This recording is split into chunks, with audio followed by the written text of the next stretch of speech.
¿Ya? Pues bueno, venga, vamos a iniciar todos con el tema. Hoy vamos a hablar de la neurofarmacología del sistema nervioso central, los mecanismos de traslación, ¿no? Que tenemos que empezar a avanzar. Tenemos que entender que el entorno quirúrgico es la barrera hematoencefálica, ¿no? Por fuera tenemos el espacio cerebral y por dentro tenemos el vaso sanguíneo, ¿ya? Para esto, pues el vaso sanguíneo se encarga de transportar nutrientes, se encarga de transportar sustancias, medicamentos, hormonas, ¿sí? Y estos tienen que atravesar esta barrera hematoencefálica que está formado por el endotelio, la lámina basal y el astrocito propiamente, ¿ya? Una vez que pasa esta barrera hematoencefálica, es en el tejido nervioso donde va a hacer efecto netamente el medicamento, ¿sí? ¿Qué estructuras tenemos en esta barrera hematoencefálica? Tenemos los astrocitos que dan soporte metabólico y activa glutamato e iones, ¿sí? La célula de la microglia, que son células macrófago, células fagocíticas, que se encargan de eliminar cualquier agente inflamatorio, infeccioso que pueda atravesar la barrera hematoencefálica, ¿sí? Las células de la microglia se encargan de la neuroinflamación postquirúrgica y las células de la oligodendroglia que se encargan de darle mielina a las ramas de los axones nerviosos, ¿sí? Esta barrera hematoencefálica está formada en sí por células endoteliales que están eh, estrechas con estos astrocitos y estos juntamente con el pericito va a formar una barrera, ¿sí? Esta barrera es selectivamente permeable. Esta barrera no deja pasar ciertas sustancias que puedan dañar al sistema nervioso. Así también existen medicamentos que no atraviesan la barrera hematoencefálica, ¿sí? Y hay medicamentos que sí van a atravesar parcialmente la barrera hematoencefálica. Y hay medicamentos que por simple difusión atraviesan libremente esta barrera hematoencefálica, ¿sí? Los medicamentos que van a atravesar parcialmente pues requieren mayor dosis de concentración para poder generar un gradiente desde el vaso sanguíneo hasta el intersticio, ¿sí? Constituye el principal obstáculo en sí a nivel farmacológico, ¿ya? Un ejemplo de esto que vamos a hablar es de la dopamina sistémica, que rebota físicamente en esta barrera hematoencefálica, ¿ya? Y su profármaco que tiene que atravesar. Por ejemplo, la dopamina es la que es activa metabólicamente, la que va a tener su acción en el sistema nervioso. Pero para atravesar esta barrera hematoencefálica tiene que venir como otro nombre, que es levodopa. Esta levodopa va a atravesar la barrera hematoencefálica y una vez que la levodopa entra al tejido cerebral, se va a transformar en dopamina y esta es la que va a tener acción sobre el sistema nervioso. Se tiene que convertir en este aminoácido para que ejerza su efecto, ¿sí? Vamos a hablar de la excitabilidad neuronal.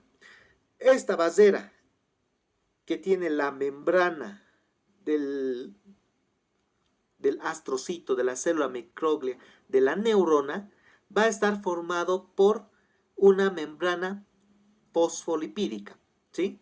Y esta membrana va a tener canales.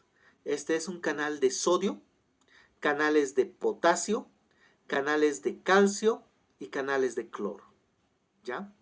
El canal de sodio es el que va a generar potenciales eléctricos, energía para atravesar esta barrera hematoencefálica.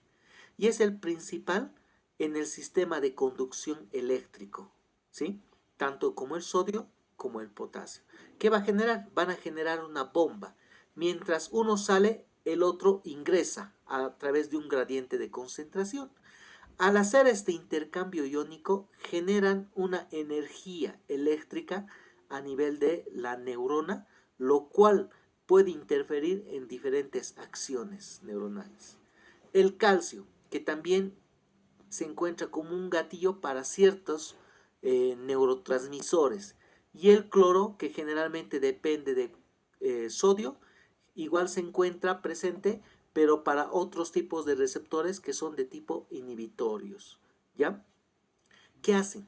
Los fármacos utilizan estos canales para generar un efecto en la neurona, para atravesar del espacio intersticial al espacio intracelular y de esta manera generar una concentración neuronal. El cloro, por ejemplo, que genera un gradiente inhibitorio, se utiliza para disminuir la excitabilidad de la neurona. ¿Qué quiero decir? Que si existen cuadros, por ejemplo, de descargas eléctricas a nivel neuronal, los canales de calcio pueden disminuir estos umbrales de canales eléctricos, ¿sí? Un ejemplo, en el caso de disminuir el estado de sueño para despertar o inducir un sueño al disminuir la actividad eléctrica cerebral. Y de esta manera, esta persona que está despierto puede entrar en un periodo de calma y posterior sueño. ¿Sí? Existe una comunicación química y una transmisión rápida por estos mismos canales. ¿Sí? Existen los mismos canales que hemos hablado hace un momento que contienen canales alfa, beta, gamma, delta y existen canales múltiples formados por varias subunidades. ¿Sí? Estos tipos de canales se van a encargar en dos funciones. Una conducción rápida y otro que se encarga de una conducción lenta. La conducción rápida es en milisegundos, es en ese momento. ¿Qué canales van a utilizar? Los canales de sodio, cloro, de preferencia, ¿sí? Los canales lentos pues van a ir ligados a estas proteínas G y van a depender de un canal de potenciación mucho más lento, segundos, minutos, ¿ya?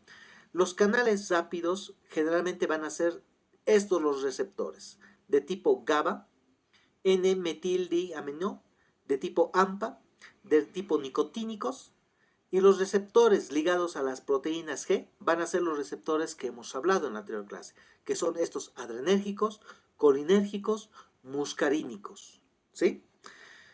Entonces, se puede utilizar estos canales para inducir una actividad eléctrica en el corazón, en el cerebro, perdón, o para disminuir la actividad eléctrica en el cerebro.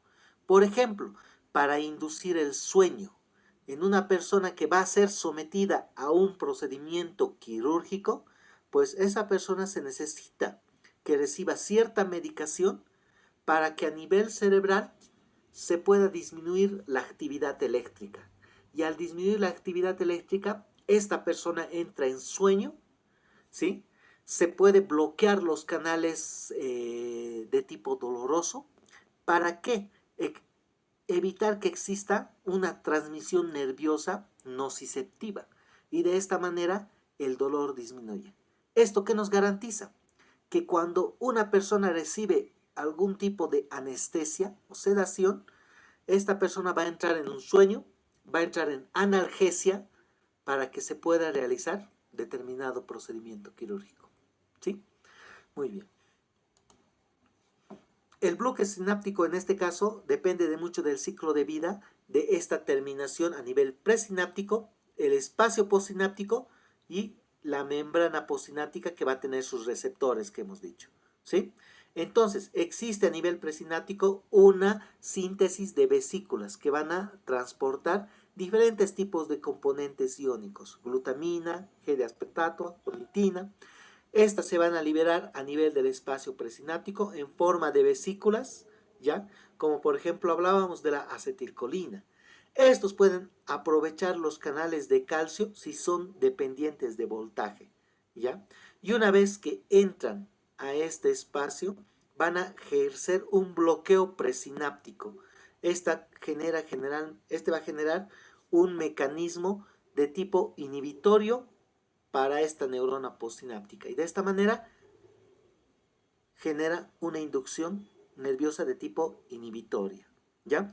Y también estos mismos canales se encargan de recaptar al componente iónico que se ha liberado, de manera que van a retornar a la neurona por transportadores dependientes.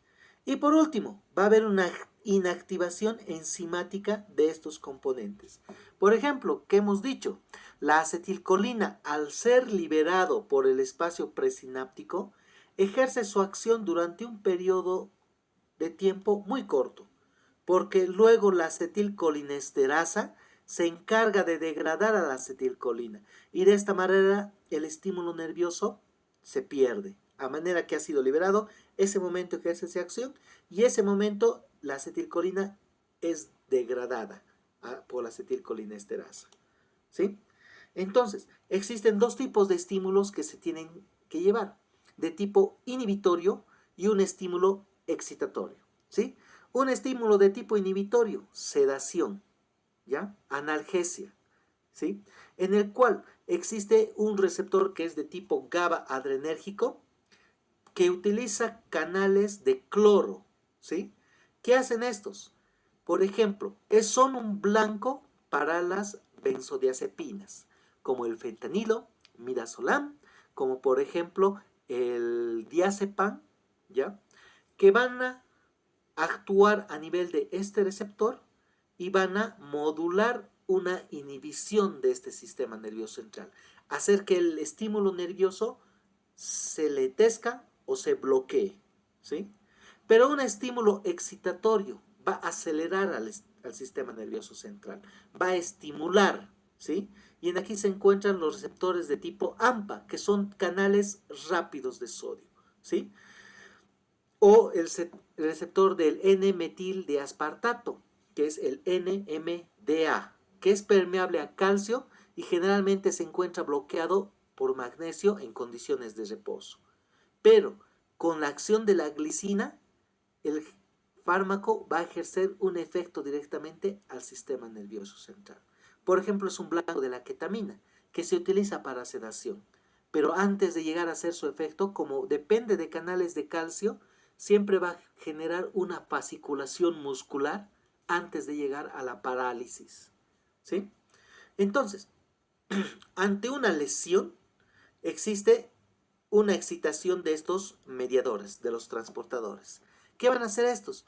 Van a estimular, van a mandar señales al sistema nervioso de que existe una isquemia, de que existe un trauma, una lesión, una herida, ¿sí? ¿Cómo va a ser este estímulo? Dolor, ¿ya? Y este dolor va a generar una, eh, una cantidad excesiva de glutamato y este glutamato va a hiperactivar al sodio, al potasio y produce un influjo mucho mayor de calcio.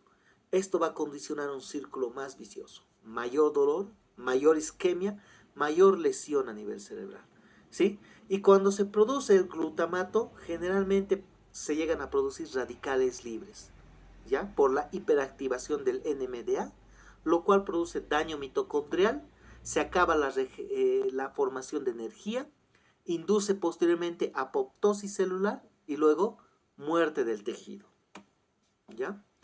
Entonces, la acetilcolina tiene un factor muy importante en el tablero de las monoaminas. ¿Cuáles van a ser el efecto de la acetilcolina?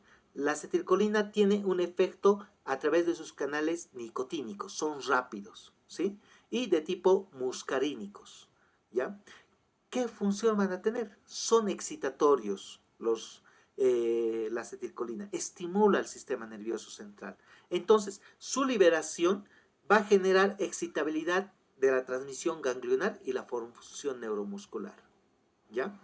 Esto es para la acetilcolina. La dopamina, que es otro tipo de neurotransmisor que actúa como un sistema de motor, de recompensa. También genera una sensación de placer a nivel del sistema nervioso central, de alegría. Cuando hacemos nosotros algo y ese algo que estamos realizando pues nos complace, nos alegra, pues el cerebro empieza a generar dopamina, que esta es la hormona del placer, que estimula al sistema nervioso central. Entonces, ¿qué hace la dopamina? Estimula la adenilociclato, ¿ya? Y tiene relevancia clínica en los vómitos posoperatorios y en el control motor. ¿Por qué en el control motor? Porque este estimula, aumenta la frecuencia cardíaca, tiende a aumentar la presión arterial, tiende a aumentar al sistema nervioso, excita al sistema nervioso, ¿sí? Otro tipo de hormona? La noradrenalina. Pero esta se encarga en el estado de alerta, nos despierta, y también en la hemodinamia. ¿Qué quiere decir con la hemodinamia? Que va a dar mantenimiento a la presión arterial, que va a dar soporte a la frecuencia cardíaca.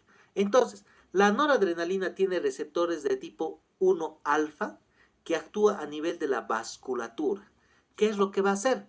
Produce una vasoconstricción del vaso sanguíneo para que el flujo sanguíneo aumente y llegue a aumentar incluso la presión arterial. ¿Sí? ¿Para qué utilizamos la noradrenalina? Utilizamos en el control quirúrgico. ¿Por qué? Cuando se le da sedación a una persona, esta persona tiende a dormirse. Pero a la vez que se va a dormir, puede que el sistema nervioso se relaje y deje de controlar la presión arterial. Y en consecuencia la presión empieza a bajar. ¿Ya?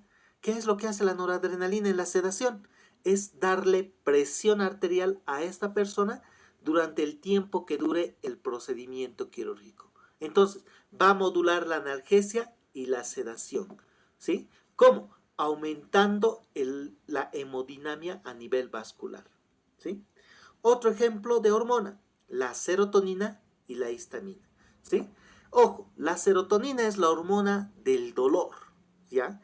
Inhibir a esta hormona es calmar el dolor, la crisis, la ansiedad, ¿sí? Pero estimular a esta hormona es estimular a los receptores de dolor. Entonces, la serotonina va a actuar a nivel de su receptor 5-hidroxitriptamina, ¿sí? Es vital esto en la formación del dolor y en las náuseas también, ¿ya? Y la histamina, que es otro tipo de hormona, ¿ya?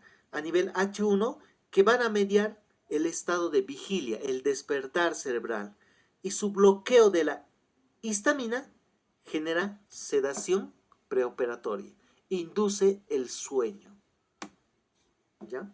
Entonces, a partir de esto se ha llegado a formar diferentes tipos de medicamentos llamados neuropéptidos y purinas, que son moduladores para el caso del dolor, ¿sí? Existen receptores propios del opio, ¿sí? Y estos generan endorfinas a nivel vascular, ¿ya? Y estas endorfinas actúan en el control del dolor, disminuyen la excitabilidad neuropática para estímulos nociceptivos. Y aquí se van a encontrar péptidos opioides, creados generalmente a nivel de fragmentos de endorfinas que se forman a partir del opio, ¿sí? ¿Cuáles van a ser sus receptores? Van a tener receptores de tipo mu, delta y kappa, que son receptores lentos, no actúan inmediatamente, ¿sí? ¿Qué es lo que van a hacer estas endorfinas? Van a producir una hiperpolarización, ¿ya? Del sistema nervioso. ¿Qué quiere decir? Que no se va a poder despolarizar la membrana neuronal. Como no se va a despolarizar, no va a haber estímulo nervioso que circule, ¿ya? Y al evitar que haya un estímulo nervioso, pues inhibe completamente el dolor, ¿sí? Puede una persona ser sometida a una cirugía, reparan el hueso, reparan el tejido, reparan los vasos sanguíneos, pero esta persona no presenta dolor, porque las neuronas en ese momento están hiperpolarizadas. ¿Qué quiere decir? Que no se van a despolarizar, no van a generar una descarga eléctrica que va a ir al cerebro y que diga que existe dolor, ¿sí? De esta manera inhiben el dolor. Y existe una señalización purigénica, generalmente producido por ATP, energía, ¿sí? Estos van a actuar al nivel de los receptores P2X, que son canales inotrópicos, ¿sí? ¿Qué van a hacer estos canales? Tipo P2X, van a traducir una señal química de lesión facial o un estímulo eléctrico de que existe dolor, una herida. Generalmente, este tipo de estímulo se inhibe para limitar la gravedad, la potencia del dolor.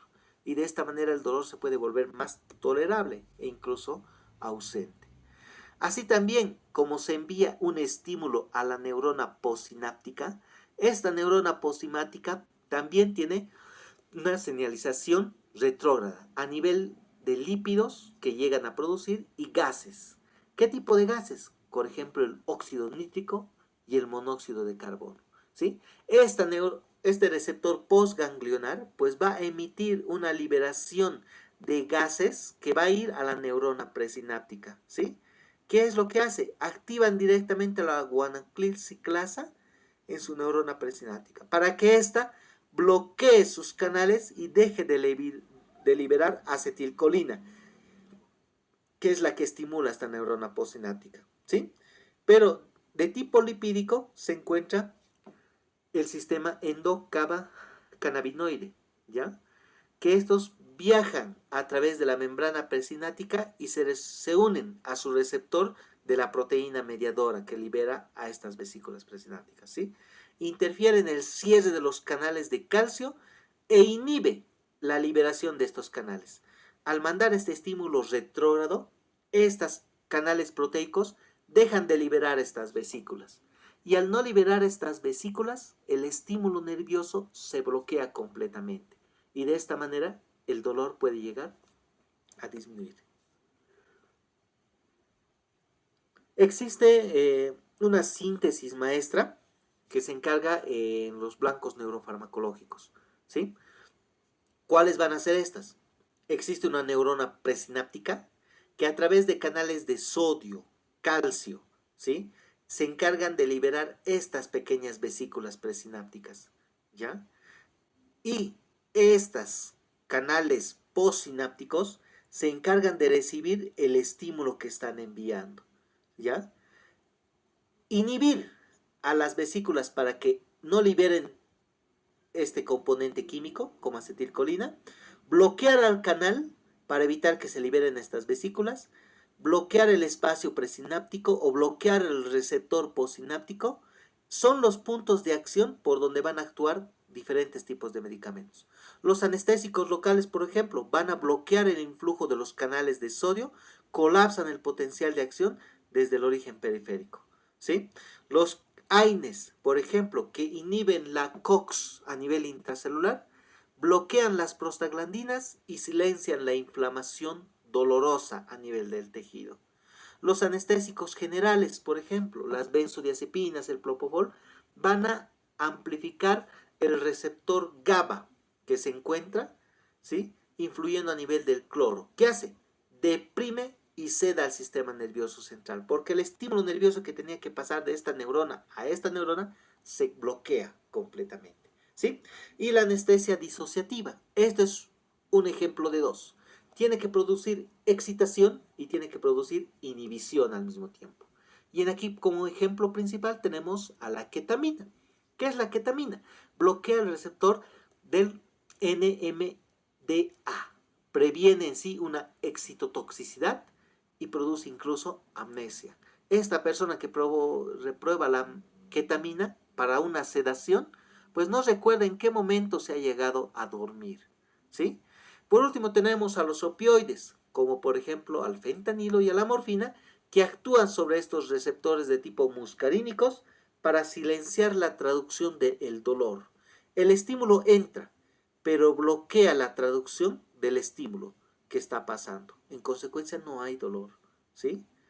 Entonces, para un procedimiento quirúrgico es importante suprimir al estímulo nervioso que existe en el cerebro para que éste deje de recibir el estímulo doloroso y tampoco envíe señales de dolor al resto del cuerpo humano.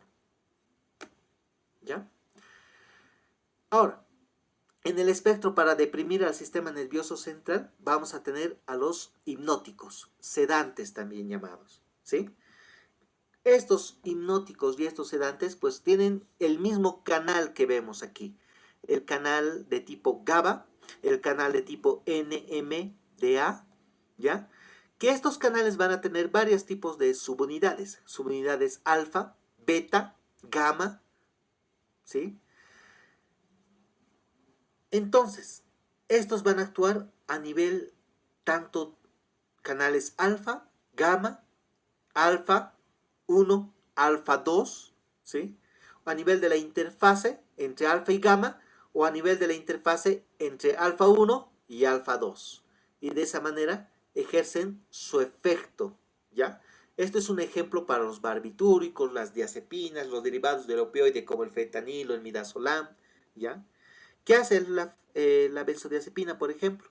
Una vez que se manda una dosis, este se tiene que repetir porque un momento manda un estímulo para inhibir el sistema nervioso, de manera que esa persona entre en sueño, ¿sí? Pero puede volver a despertar, ¿sí? Entonces, durante un cierto tiempo reciben esta dosis de la benzodiazepina, ¿ya? De manera continua e intermitente para mantener sedado sigue el sistema nervioso central y esta persona continúa en sueño. ¿Cuánto tiempo va a continuar sueño?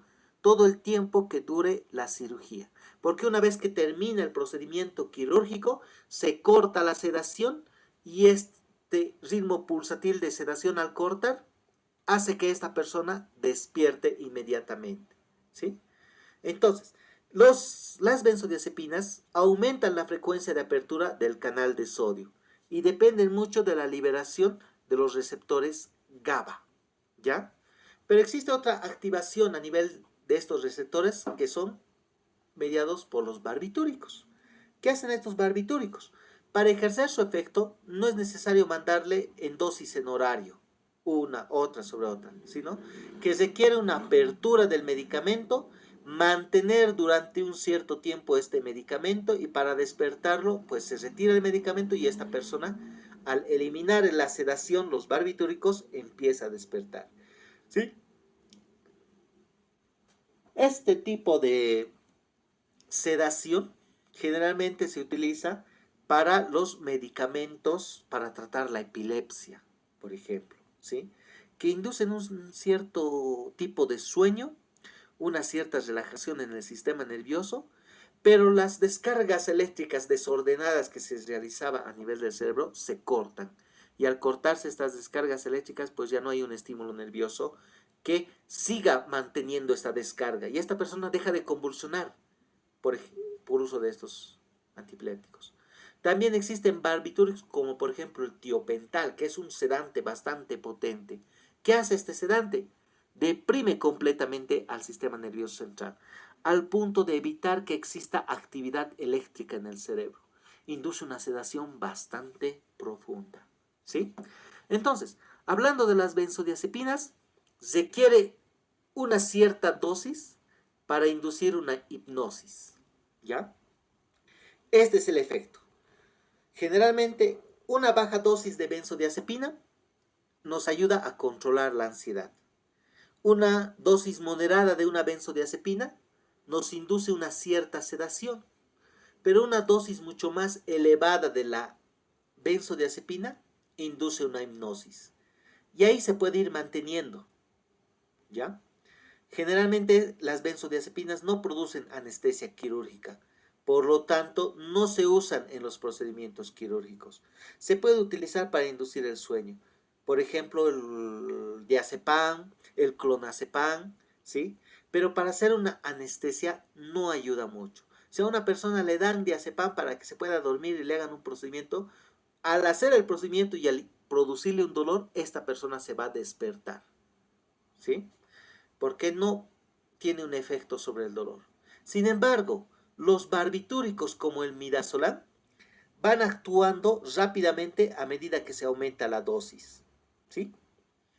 En un principio, una dosis baja disminuye la ansiedad, produce sedación, posteriormente produce hipnosis, que esta persona empieza a no recordar lo que está pasando. Una dosis mayor va a inducir anestesia. Y aquí nos sirve el medicamento para hacer un procedimiento quirúrgico. Pero no me tengo que pasar con la dosis del medicamento, como por el midazolam. Porque si yo le doy midazolam en una dosis mucho más elevada, puedo inducir un estado de coma. Y si le aumento la dosis a una dosis mucho más elevada, puedo provocarle la muerte a esta persona. Porque el sistema nervioso se va a inhibir a un punto que la frecuencia cardíaca no se va a controlar. El corazón va a latir por sí solo. Y la presión arterial tampoco se va a poder controlar. Y esta persona va a tener hipotensión. Necesitamos añadirle un estimulante como noradrenalina para mantenerlo dormido y darle presión arterial, ¿sí? Entonces, las benzodiazepinas generalmente tienen efectos graduales. desde la ansiedad, sedación e hipnosis. Sin embargo, los barbitúricos tienen un efecto que depende mucho de la dosis. A mayor dosis, el riesgo de vida puede ser mucho más elevado. Un paciente que ingresa a terapia intensiva después de una cirugía bastante compleja, tenemos que mantenerlo dormido. ¿Y qué utilizamos? Utilizamos midazolam, utilizamos propofol. ¿Qué es lo que hace? Le mantiene en un estado de coma al paciente. ¿Cuánto tiempo? Hasta que el medicamento se llegue a eliminar, ¿sí? Pero no nos tenemos que pasar de la dosis del midazolam porque le podemos mandar al otro lado. Pero tampoco le puedo bajar la dosis porque solamente le voy a producir una hipnosis o una anestesia. Y a esta persona en pleno procedimiento quirúrgico puede levantarse, incluso sentir dolor, ¿sí? Entre la farmacocinética de los medicamentos. Existen medicamentos que actúan a nivel del sistema nervioso central de acción ultracorta, de acción corta y de acción rápida, ¿sí? Las de acción corta, por ejemplo, es el midazolam y el triazolam. Se utiliza solamente por un momento para la cirugía, puesto que una vez que a esta persona se le saca de la cirugía, en una hora, en 1.9 minutos de hora, esta persona empieza a despertar, ¿sí? Otro ejemplo de un sedante con efecto intermedio. Tiene una duración de 6 a 24 horas como tiempo medio. En aquí se va a encontrar este pequeño medicamento que es el lorazepam, ¿sí? También se puede utilizar el alprazolam. De todas estas benzodiazepinas, el lorazepam es muy importante, especialmente en los pacientes con falla hepática, ¿ya? ¿Por qué? Un paciente que no tiene una falla hepática elimina rápidamente el medicamento, como el midazolam, el triazolam, el alprazolam, el lorazepam. Pero si esta persona tiene una falla hepática, no se va a eliminar el midazolam y esta persona va a seguir dormida, dormida, hasta que se le llegue a cortar el medicamento o elimine, ¿sí? Y en casos de falla hepática no van a despertar porque el hígado deja de funcionar. Y estos medicamentos se metabolizan a nivel hepático. Y si no son metabolizados van a seguir recirculando en todo el cuerpo, ¿sí? Y otro medicamento de acción larga, 43 horas, el diazepam. Si yo le quiero inducir a una persona un sueño durante un tiempo de 24 horas, pues le doy diazepam y esta persona se duerme, va a despertar, pero al cabo de un momento, pues otra vez va a entrar en sueño, ¿sí? El lorazepam que tiene un efecto mucho más corto. Pero si yo le quiero dar sedación solamente para el procedimiento quirúrgico, mis medicamentos de elección van a ser el midazolam y el triazolam, ¿sí? En relación a la cascada, existe una cascada metabólica de tipo hidrólisis, ¿ya? ¿Qué va a hacer? Va a hidrolizar a estos medicamentos para que luego sean conjugados y eliminados por el riñón, ¿sí? ¿Qué fase tienen que sufrir estos medicamentos para ser eliminados? La desalquilación y la hidroxilación. Esto se lleva en el hígado. ¿A qué nivel? Al citocromo P450, ¿sí? Ojo, el midazolam realiza una hidroxilación rápida. Por esta razón, apenas se le corta el midazolam y esta persona empieza a despertar, ¿sí? Entonces, cuando esta persona ha recibido una sedación, una benzodiazepina, tenemos que tener mucho cuidado de no irnos al otro lado, ¿ya? Y aquí se encuentra el tratamiento en caso de que una persona se haya tomado benzodiazepinas. Y esto generalmente siempre nos llega al servicio de emergencias. ¿Qué quiere decir? Una persona joven, 18, 25 años, que se ha tomado un exceso de diazepam, ¿sí? Por X razones. Solamente quería dormir, no controlaba el sueño, ¿sí? O simplemente un intento autolítico, que se haya querido quitar la vida, ¿sí? Entonces, si una persona se intoxica con una benzodiazepina, inmediatamente ustedes tienen que pensar cuál puede ser el antídoto para consumo de una benzodiazepina. Y aquí se encuentra el medicamento de elección, que es el flumazenilo, ¿sí?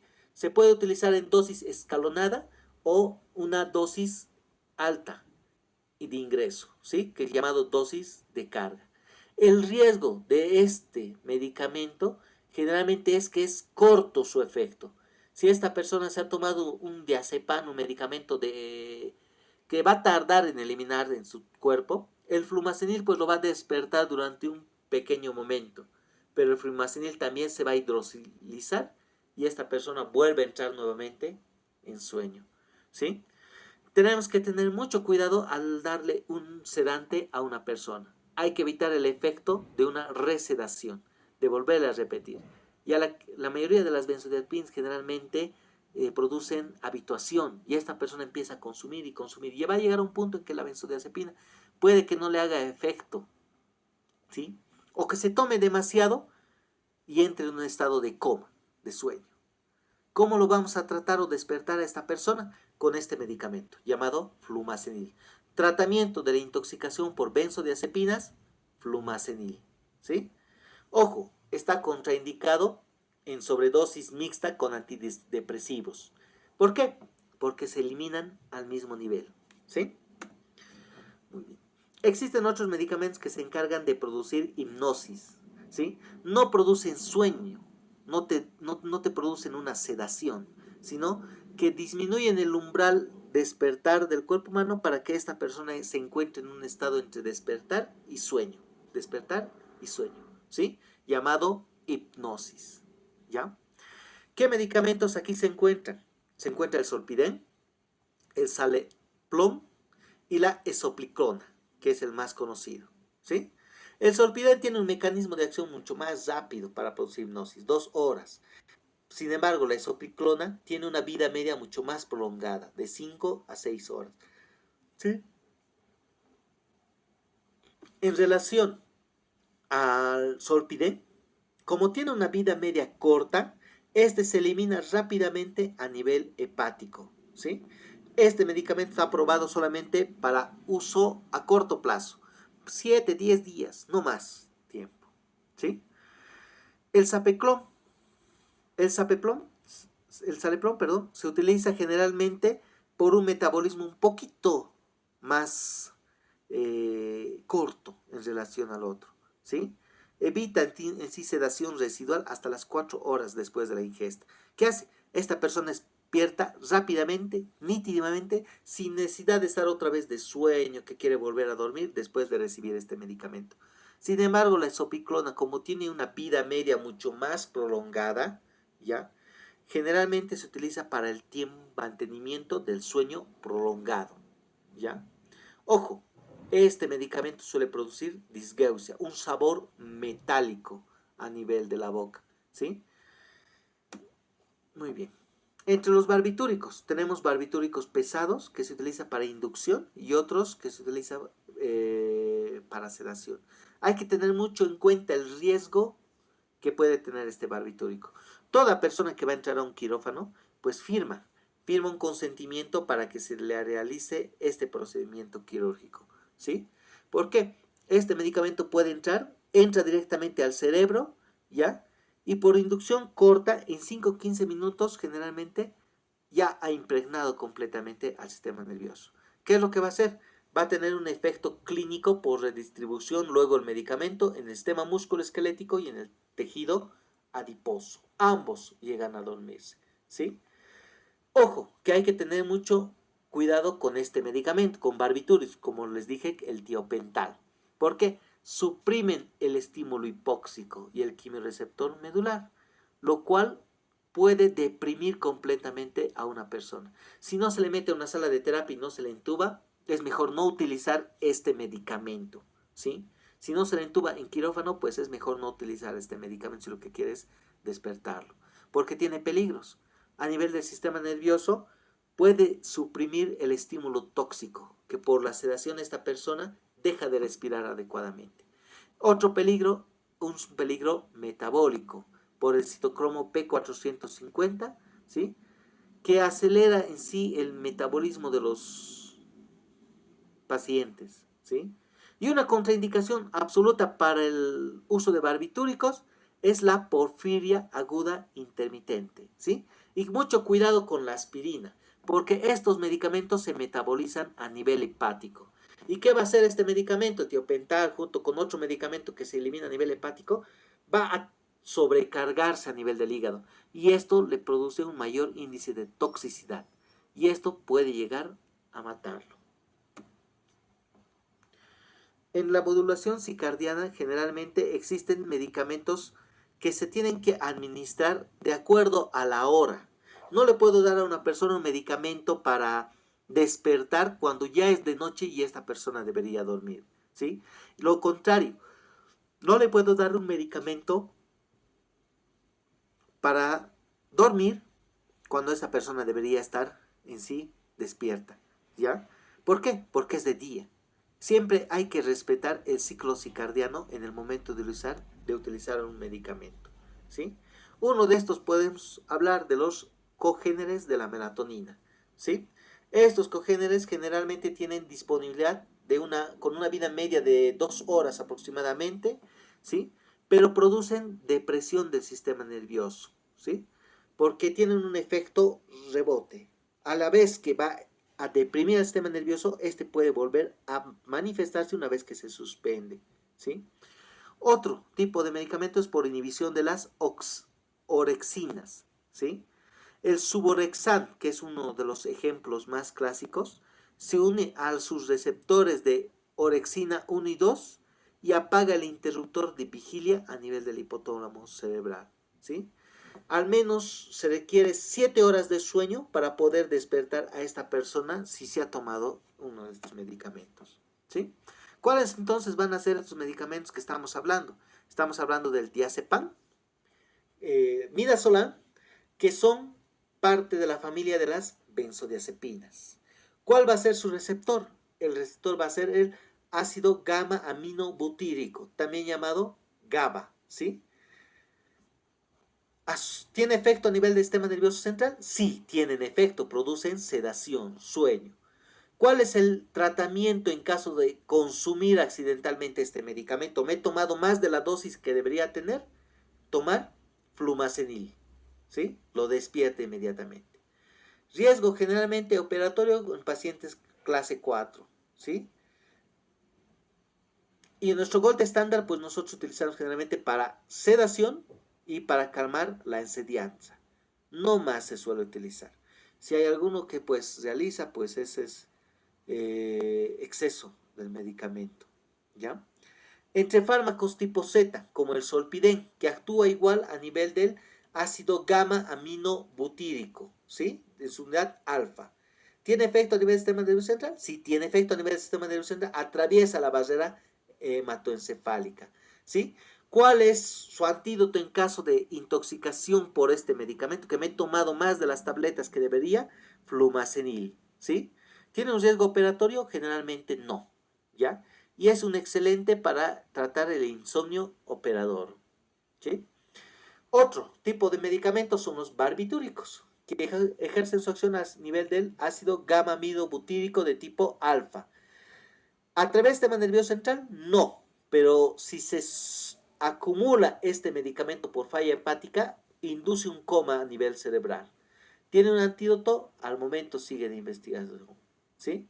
Y su efecto, pues, tiene un alto riesgo a nivel operatorio porque estos medicamentos producen sueño. Y este sueño puede condicionar a que estas personas constantemente estén de sueño, dormidos, ¿sí? O realizan actividad física o no lo realizan directamente. Otros moduladores de tipo ramelteflon que resultan modular al receptor MT1 y MT2. Estos no tienen efecto a nivel del sistema nervioso central, ¿sí? Tampoco tienen un antídoto específico, pero su riesgo operatorio es casi nulo. Estas personas mantienen buena ventilación en el momento que estás realizando el procedimiento quirúrgico, ¿sí? Pues muy bien.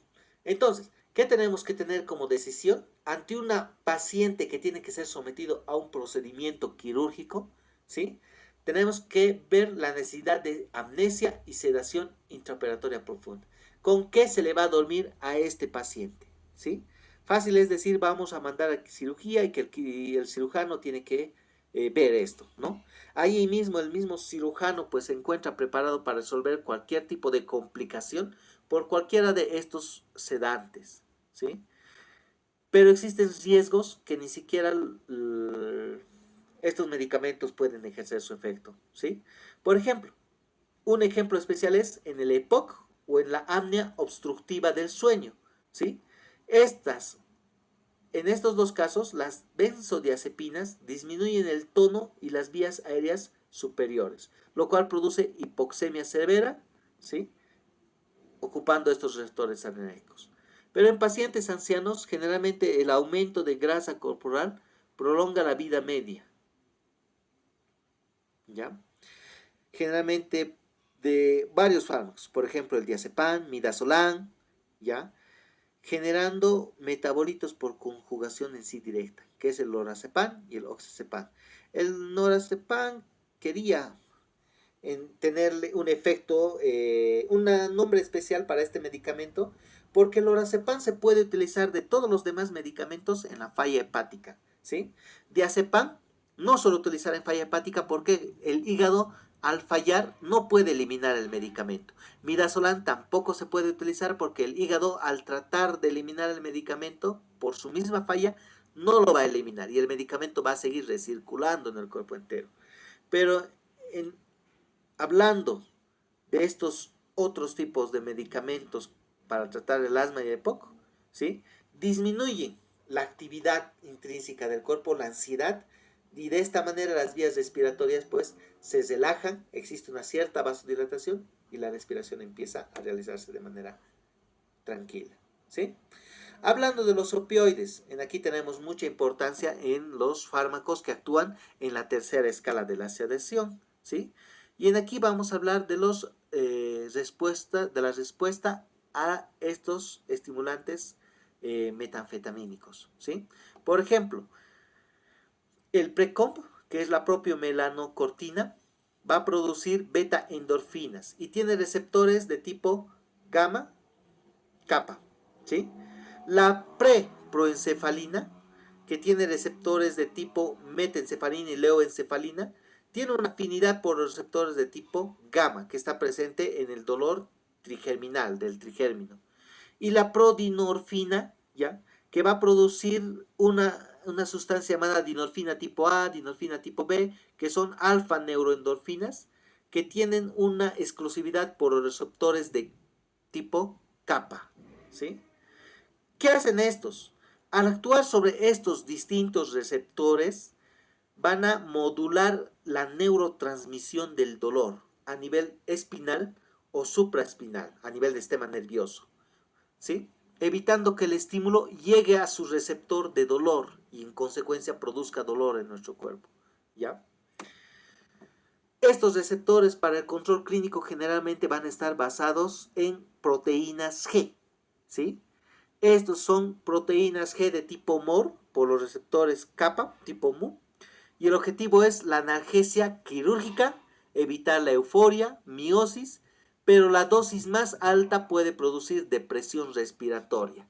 Y en aquí está la morfina y el fentanilo, que hay que tener mucho cuidado, porque cuando estos medicamentos se utilizan para el sueño, para controlar el dolor de tipo cancerígeno, por ejemplo, si se pasa la dosis, estos medicamentos van a producir depresión respiratoria. Incluso puede producir un cuadro llamado tórax leñoso, en la que el tórax se vuelve duro, no se expande ni se contrae. No puedo meter aire ni puedo botar aire porque el tórax se vuelve completamente duro. Y esto es por un exceso en el consumo o la administración del fentanilo, ¿sí? A nivel de los receptores delta, ¿ya? Se va a encontrar los receptores de tipo DOR que modelan el dolor y el artefacto, ¿sí? Generalmente tiene menor relevancia en la analgesia quirúrgica directa, es para inducir el sueño. Y los receptores de tipo kappa producen analgesia espinal, pero su activación generalmente va a producir disforia y psicotomiesis, alucinaciones en sí, ¿ya? Y aquí está el paciente que cuando se le da un tipo de sedante, al actuar sobre el receptor kappa, esta persona despierta de la sedación, pero va a tener alucinaciones, va a tener una sensación subjetiva de que algo ha pasado, algo ha visto, algo o está sucediendo en relación a su pasado o un probable futuro que pueda superponer el cerebro, ¿sí? Alguna preocupación, etcétera, que pueda generar. Estas personas despiertan y despiertan con alucinaciones, que se va perdiendo poco a poco a medida que van despertando, ¿sí? ¿Cuál es el tipo de señalización? Va a estar actuado por compuertas, ¿ya? Y estos compuestas liberan a estas vesículas, ¿ya? A nivel del espacio intersticial. Y una vez que llega al espacio intersticial, por hiperpolarización de estos canales, bloquean la neurotransmisión y van a inhibir la denilciclasa, la actividad eléctrica que va a continuar a esta otra neurona.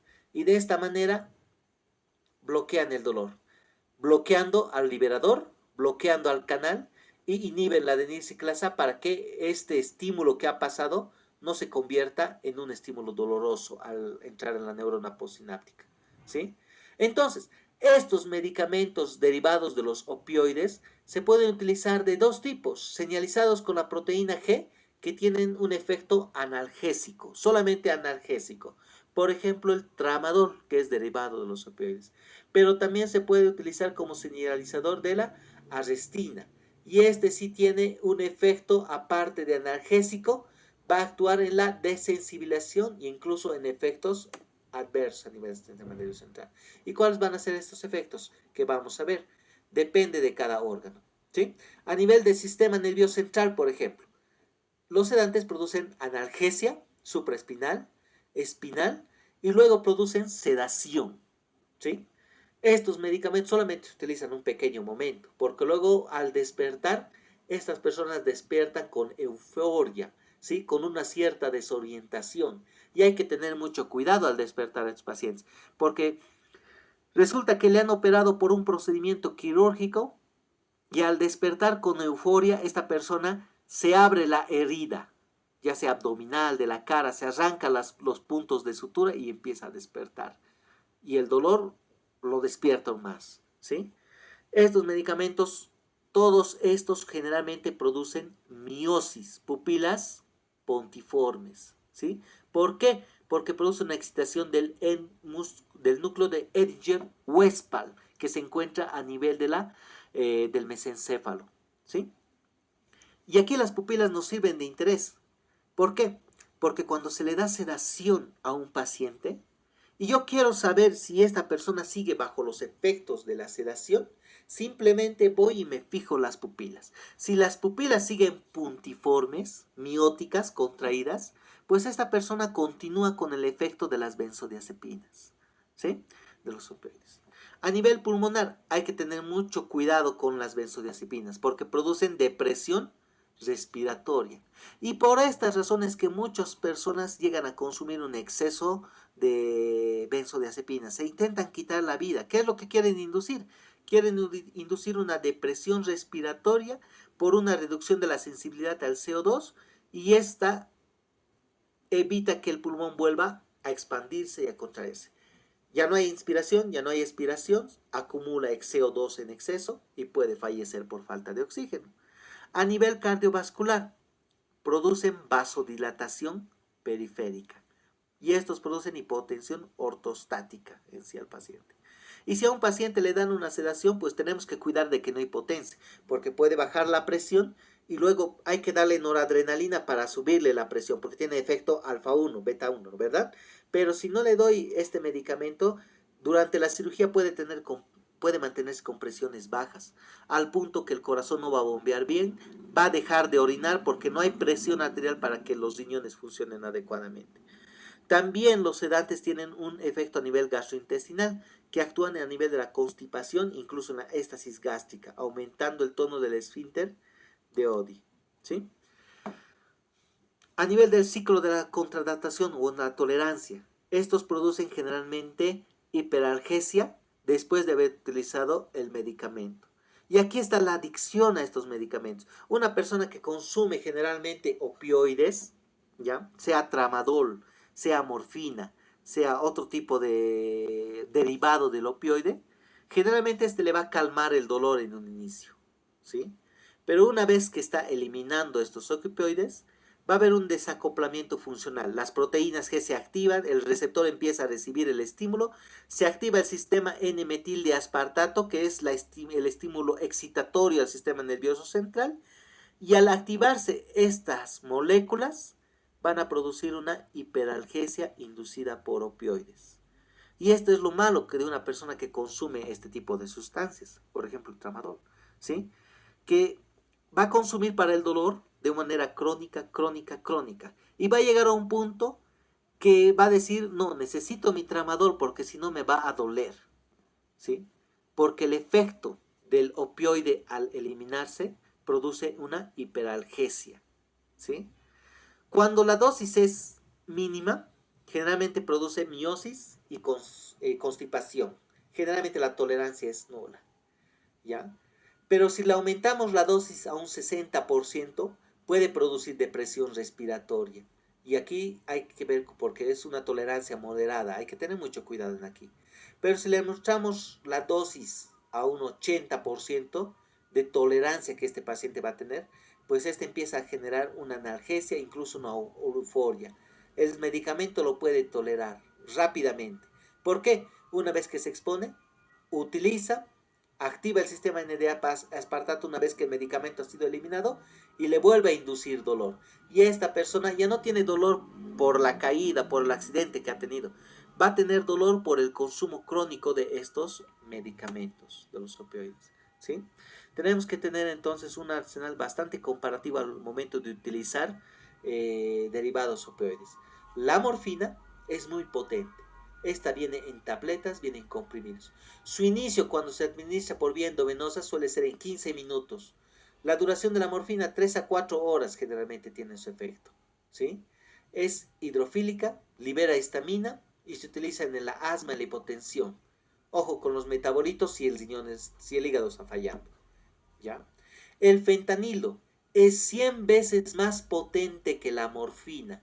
Su mecanismo de acción es mucho más rápido. En 5 minutos ya hace efecto. Pero este va a tener una duración corta, muy corta. Si la morfina dura 3 a 4 horas, el fentanilo apenas le corte el medicamento, esta persona empieza a presentar dolor, ¿sí? La analgesia se pierde apenas le corto el medicamento, ¿sí? El remifentanilo es similar al fentanilo, tiene el mismo efecto, más o menos, pero el remifentanilo tiene un inicio mucho más rápido. Al minuto ya ejerce su efecto, en relación al fentanilo que hay que esperar unos 5 minutos a que haga efecto. Pero su duración sigue siendo corta, un poquito más prolongada que el fentanilo, 8 a 20 minutos, ¿sí?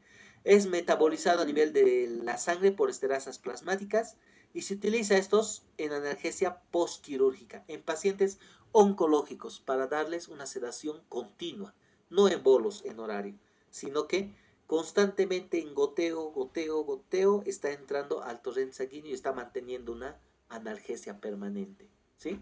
La meperidina, este sí se utiliza para situaciones leves solamente, porque su efecto es apenas de un 0.1 de fuerza. Apenas la décima parte de la morfina llega a su efecto.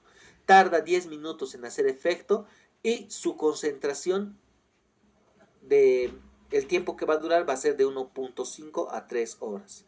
Hay que tener mucho cuidado con este medicamento porque produce neurotoxicidad. Intoxica al cerebro por la concentración de glutamato y por el estímulo de la N-metil de aspartato. Y esto puede producir toxicidad neuronal y en consecuencia convulsiones en esta persona, ¿sí? Mucho cuidado con el medicamento. A nivel del metabolismo filtro hepático tenemos que tener otros derivados opioides, ¿sí? Un derivado opioide, la codeína. Otro derivado opioide, el tramadol. Utilizamos constantemente el tramadol para cualquier situación de analgesia, ¿sí? Viene un paciente con un dolor bastante fuerte, no le está calmando el ketorol, le da diclofenaco y sigue con dolor, pues yo utilizo tramadol que le ayuda a calmar el dolor, ¿sí? La codeína. Este medicamento es especial para la tos, ¿sí? Le dan a una persona para disminuir el dolor a nivel torácico y esta persona deja de toser porque el estímulo de dolor ya no hay un estímulo que mande accesos de tos constantemente. Entonces, al calmar el dolor torácico, calma los accesos de tos. Ojo, la codeína también es un derivado de los opioides, ¿sí? Sus efectos generalmente son rápidos y hay que tener mucho cuidado porque estos dos medicamentos tienen riesgo de toxicidad a nivel de la enzima hepática.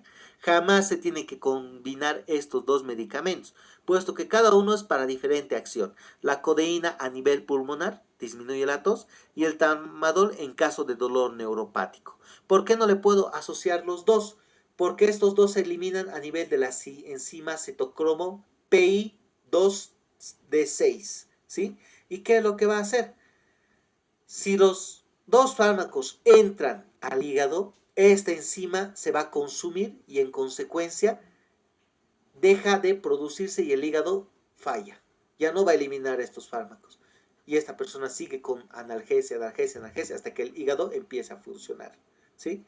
¿Cuál es su activo? Su principio activo de estos fármacos es la morfina, ya que el tramadol y la codeína se metabolizan a nivel del hígado y se activa en su principio activo que es la morfina. ¿Sí? En relación al tiempo de acción, recuerden que el remifentanilo tiene una acción muy corto, solamente para un momento de un procedimiento quirúrgico, ¿sí? Para inducir la sedación solamente, mientras se le coloca un tubito. Sin embargo, el fentanilo tiene una acción rápida, pero tarda tiempo en ir a eliminarse, ¿sí? Sin embargo, la metadona tiene un efecto de inicio prolongado, pero mantiene una meseta durante el tiempo que está en el cuerpo humano. ¿Cuánto tiempo tarda en eliminarse del cuerpo humano? La semivida que va a tener, 15 a 40 horas, que puede inducir analgesia en el cuerpo humano, ¿sí? La dinámica en sí de administración y el algoritmo parcial depende por la vía por donde vamos a administrar. Existen fármacos que se van a administrar por vía ultra rápida.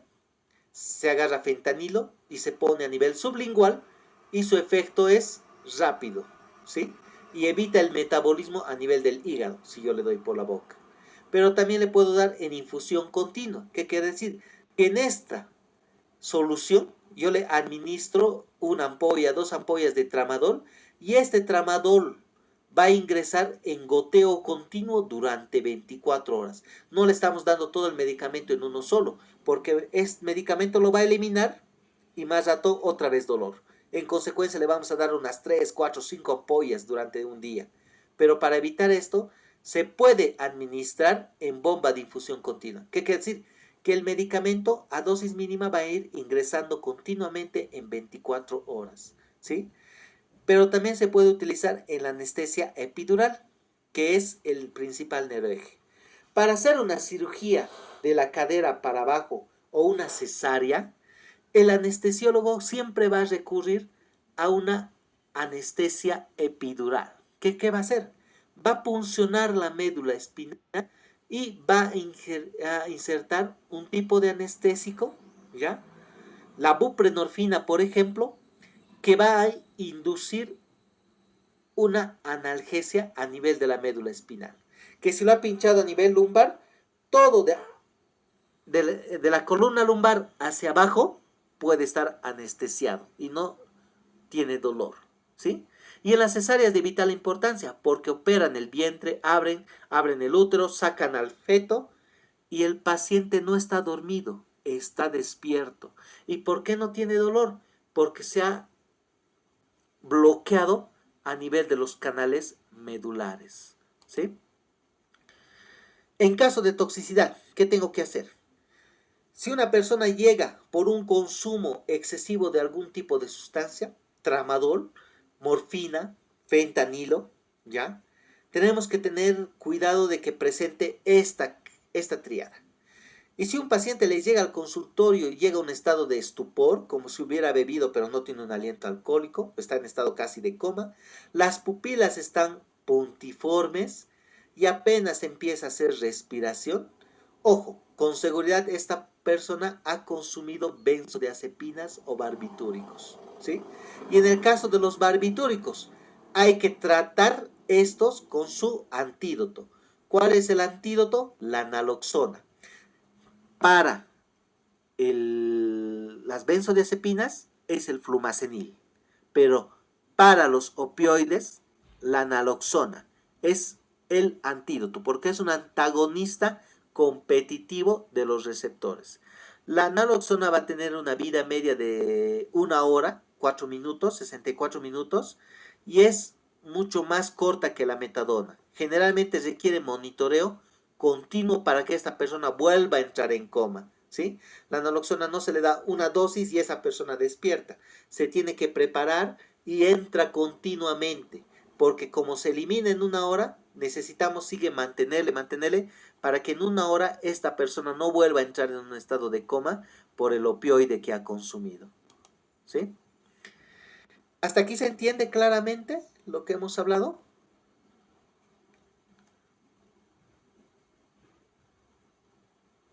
No tenemos hoy día muchos. Hola, hola, ¿cómo estás? Buenas noches. Buenas noches, doctor. Va a disculpar. Se le ha entrecortado muchas veces, pero sí se logró entender. Mi pregunta es la siguiente, doctor. Usted estaba justamente ahorita explicando la parte de cómo tratar los barbitúricos. Eso se entrecortó y no pude escucharlo. ¿Puede volverlo a repetir? Claro que sí, claro que sí. ¿Sí?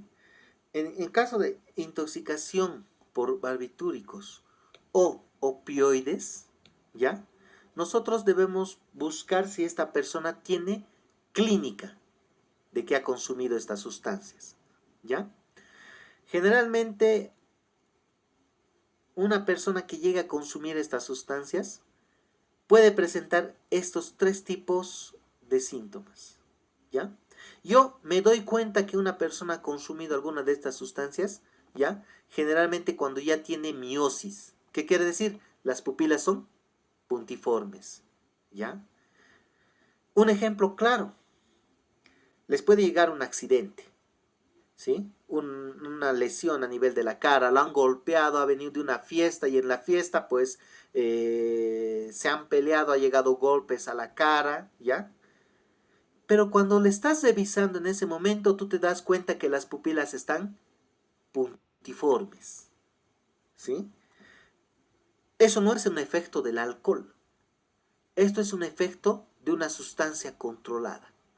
Yo pienso, esta persona se ha tomado un opioide, por eso está durmiéndose en coma y puede entrar incluso en depresión respiratoria.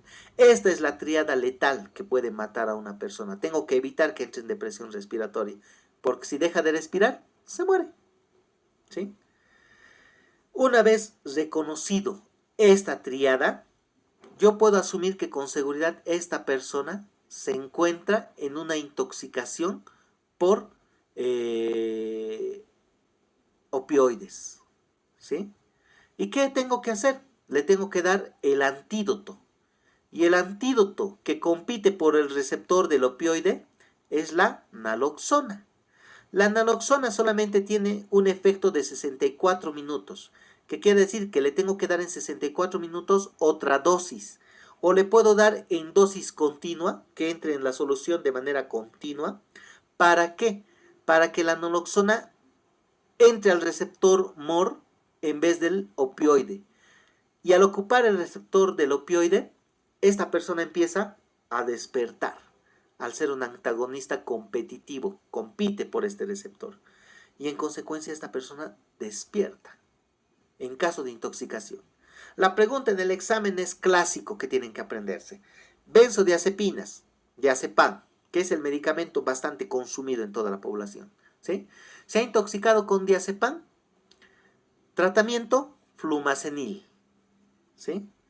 Y si se ha intoxicado con barbitúricos u opioides, tratamiento naloxona, ¿sí?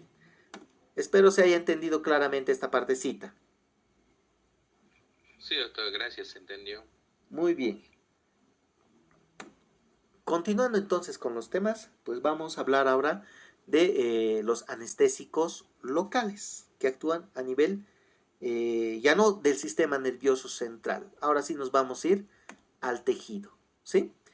Existen diferentes tipos de anestésicos. Existen anestésicos de tipo lipofílico con un anillo cromático, ¿sí? Estos van a determinar una liposolubilidad mayor, que es estos atraviesan generalmente la membrana fosfolipídica, ¿sí? Al ser lipofílico puede tener una mayor hidrosolubilidad, ¿sí? Pero a mayor potencia tiene mayor duración y corre un riesgo de mayor toxicidad, ¿ya?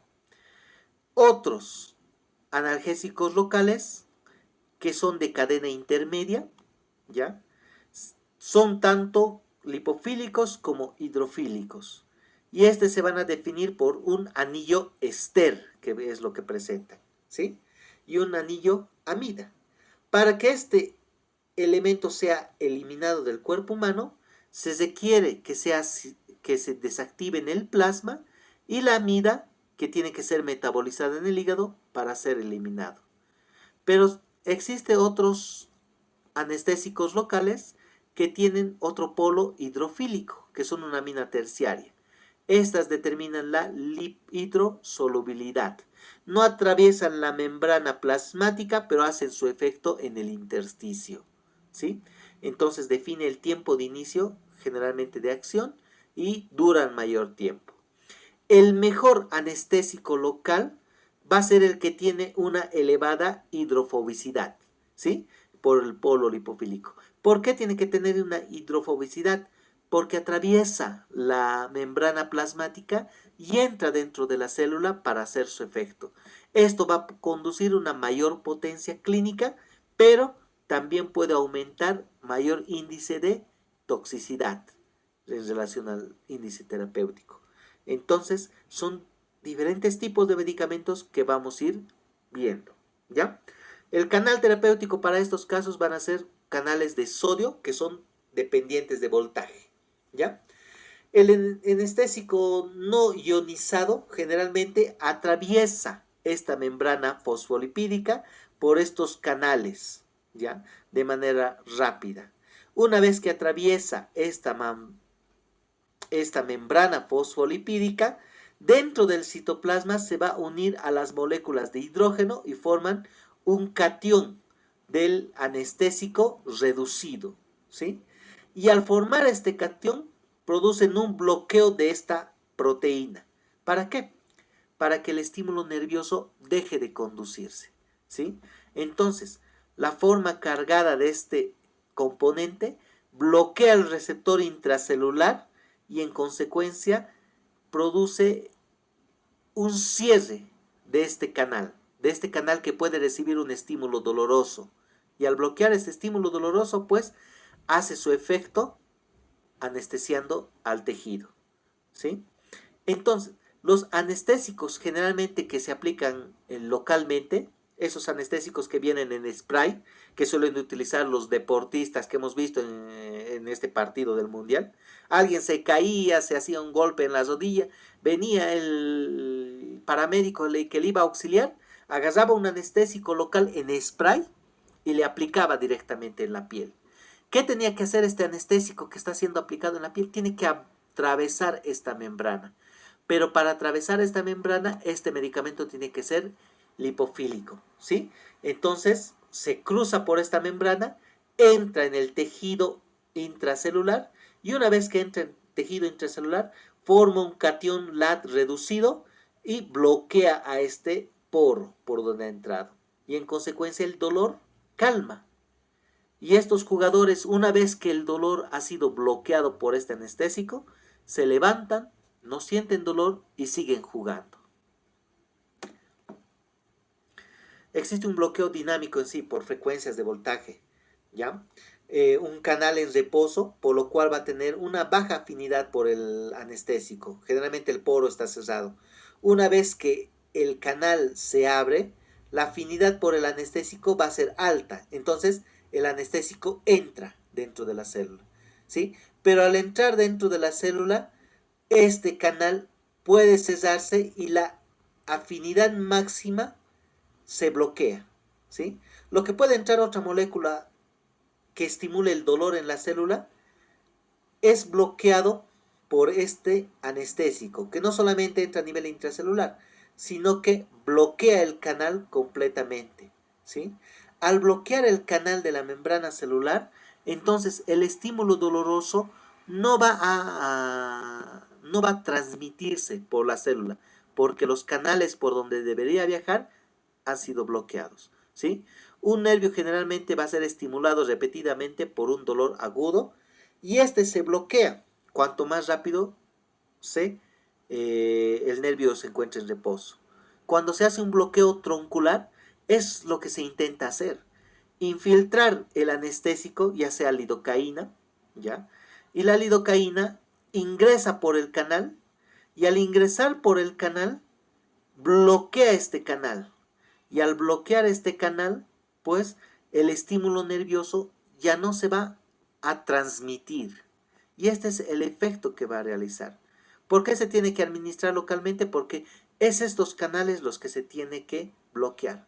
Porque si entra al torrente sanguíneo, ya no va a llegar el medicamento a este canal, sino se va a ir a otro lado. Puede ir al corazón, puede ir al cerebro y deprimir el corazón o el cerebro. La lidocaína generalmente se administra a nivel local en el tejido para producir una anestesia solamente en el lugar donde se está administrando. Porque ¿qué es lo que se quiere? Que el canal que está abierto por donde entra este anestésico sea bloqueado. Y al bloquear el canal, ni el estímulo doloroso puede pasar. Porque no hay punto por donde el estímulo doloroso pase. Porque los canales se cierran. ¿Sí? Entonces, ¿cuál va a ser la dinámica en el caso de un tejido en relación a una infección? En un tejido sano, queremos hacerle un procedimiento, el tejido no está inflamado, administramos el anestésico con un pH de 7.4. Hemos dicho al inicio que el pH puede alterar el efecto del anestésico, ya que si el pH no es adecuado, el anestésico no va a hacer su efecto. En consecuencia, el anestésico entra, dentro de la célula se une a un catión de hidrógeno y forma un anestésico reducido, lo cual bloquea los canales. Este anestésico ha sido suficiente para bloquear esta membrana plasmática de todas estas células y en consecuencia no va a existir dolor cuando se haga una incisión, una sutura, ¿sí? Una extirpación de un diente por el bloqueo troncular, porque estos receptores a nivel de la membrana plasmática han sido bloqueados. Pero ¿qué es lo que pasa si el tejido está infectado? ¿El anestésico hace efecto? No hace efecto, porque un tejido que está infectado va a estar con un pH ácido, ¿sí? Y el pH ácido va a condicionar a que el anestésico se una al NAT de manera irreversible. No se va a poder revertir. Y lo peor, al formarse el reducido, se bloquea la membrana plasmática y el anestésico ni siquiera va a entrar dentro de la célula como en el tejido inflamado, como el tejido normal, ¿sí? Y esto es lo malo. Si el tejido está inflamado, le administramos anestésico, pero va a ser en vano, porque no va a ejercer efecto. ¿Y por qué no va a hacer efecto? Porque el medio es ácido, porque se va a formar cationes de LAT extracelular en vez de que se forme en el espacio intracelular, lo cual va a bloquear los canales de la membrana y esto va a hacer que la célula siga sintiendo dolor y el anestésico que le hemos dado pues no va a atravesar a la célula, ¿ya? Y esto se encuentra cuando, por ejemplo, se extirpa un diente, pero este diente está inflamado, ¿sí? Se le aplica el anestésico, pero el anestésico no hace efecto, ¿ya? Porque los canales a nivel de la membrana plasmática se cierran completamente. Y el exceso de hidrógeno por la acidosis va a ionizar al anestésico antes de que entre dentro de la célula. En consecuencia, no penetra al nervio y no se va a poder bloquear el dolor, ¿sí? Y esta es la razón por la que a una persona que tiene un absceso le tratan de dar un anestésico, pero sigue doliendo, sigue doliendo. Siguen drenando el absceso y sigue doliendo, ¿verdad? Y se tiene que utilizar una sedación más generalizada o bloquear un tronco nervioso para así poder abarcar a este absceso. Porque infiltrarle lidocaína en este tejido inflamado no le va a anestesiar. A una persona que le quieren operar por un uñero, extracción de una uña, y resulta que la uña está inflamada, en vano le pinchan la lidocaína, porque le va a seguir doliendo y le va a seguir doliendo. Porque la lidocaína no va a hacer efecto por la acidosis entra y no va a atravesar la membrana plasmática. En consecuencia, no va a inducir una sedación. ¿Sí? Depende mucho de qué grado de bloqueo vamos a llegar a producir. ¿Sí? Podemos producir un bloqueo a nivel de las fibras B y C, lo cual disminuye la sensibilidad. Existe una pérdida de función motora y el dolor sordo. Y esto es por estimulación de las fibras amielínicas. ¿Sí? En caso de las fibras delta A, que son mielínicas pequeñas, ¿sí? La sensibilidad se va a disminuir en menor frecuencia, pero sí va a haber una pérdida de sensación de temperatura y el dolor agudo. ¿Sí? Pero si nos vamos a un tercer escalón y bloqueamos las fibras A, gamma y A, beta, que son las mielínicas grandes, la sensibilidad se va a ir disminuyendo a 2 cruces. Va a sentir esta persona, pero el dolor ya es menos en relación a las fibras A y B, C, porque aquí la sensibilidad está una 2/4 y aquí estamos con la mitad. ¿Sí? Hay pérdida entonces de la propiocepción, el tacto y la presión. Que yo le apriete el punto donde le duele suave o fuerte, pues esta persona solamente tiene una pequeña sensación de que le estamos tocando. No existe dolor. ¿Sí? Pero si nos vamos a un bloqueo mucho más grande y bloqueamos las fibras alfa, que son las fibras motoras, esto es ejemplo en las punciones medulares para hacer bloqueos tronculares o a nivel del plexo cervical para bloquear toda una extremidad.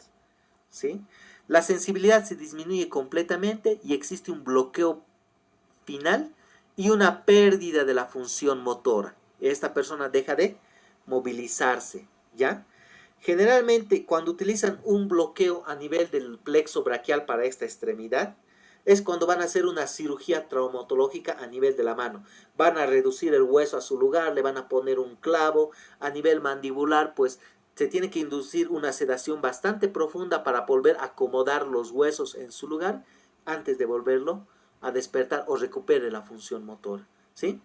Entonces, si el paciente queremos que pierda la sensación del dolor, simplemente bloqueamos las fibras C y A, delta, los primeros 2 escanerones. Pero si queremos bloquear la sensibilidad a la presión, entonces bloqueamos las fibras A beta, ¿sí? Que en este caso ya es suficiente como para poder drenar un absceso, hacer una unisectomía, hacer una sutura de una herida, ¿ya? Porque las fibras alfa ya es para procedimientos tronculares, motores profundos, ¿sí? Entonces, ¿cuál es el rol estratégico cuando utilizamos lidocaína y adrenalina? Hay 2 tipos de sedación local. Viene la lidocaína con epinefrina y viene la lidocaína sin epinefrina. La lidocaína sin epinefrina nos sirve para manejar un umbral tóxico pequeño, ¿sí? Pero la que viene con epinefrina, la concentración es menos lo que se necesita, pero el tiempo que se puede utilizar es mucho mayor, requiere mayor cantidad de dosis. Sin embargo, la que viene sin epinefrina, con una dosis ya podemos llegar a un umbral tóxico y terapéutico al mismo tiempo, ¿ya? No se olviden que la epinefrina produce vasoconstricción a nivel del tejido. Y al producir vasoconstricción, disminuye el flujo sanguíneo y de esta manera produce entumecimiento del tejido, lo que junto con la lidocaína aumenta la analgesia a menor dosis. Por eso está el umbral mucho más bajo. Sin embargo, cuando la lidocaína viene sin epinefrina, se requiere mucha mayor dosis. Pero tenemos que tener cuidado la lidocaína que viene con epinefrina. Porque si yo le administro y entra al torrente sanguíneo, la epinefrina va a ir al corazón. ¿Y qué efecto va a tener en el corazón? Va a tener un efecto beta 1. ¿Qué es lo que va a hacer? El corazón va a empezar a latir mucho más rápido, ¿sí? Produce, entonces, podemos inducir desde una anestesia tisular, ¿ya? Con el fármaco a nivel del nervio, bloqueando el nervio.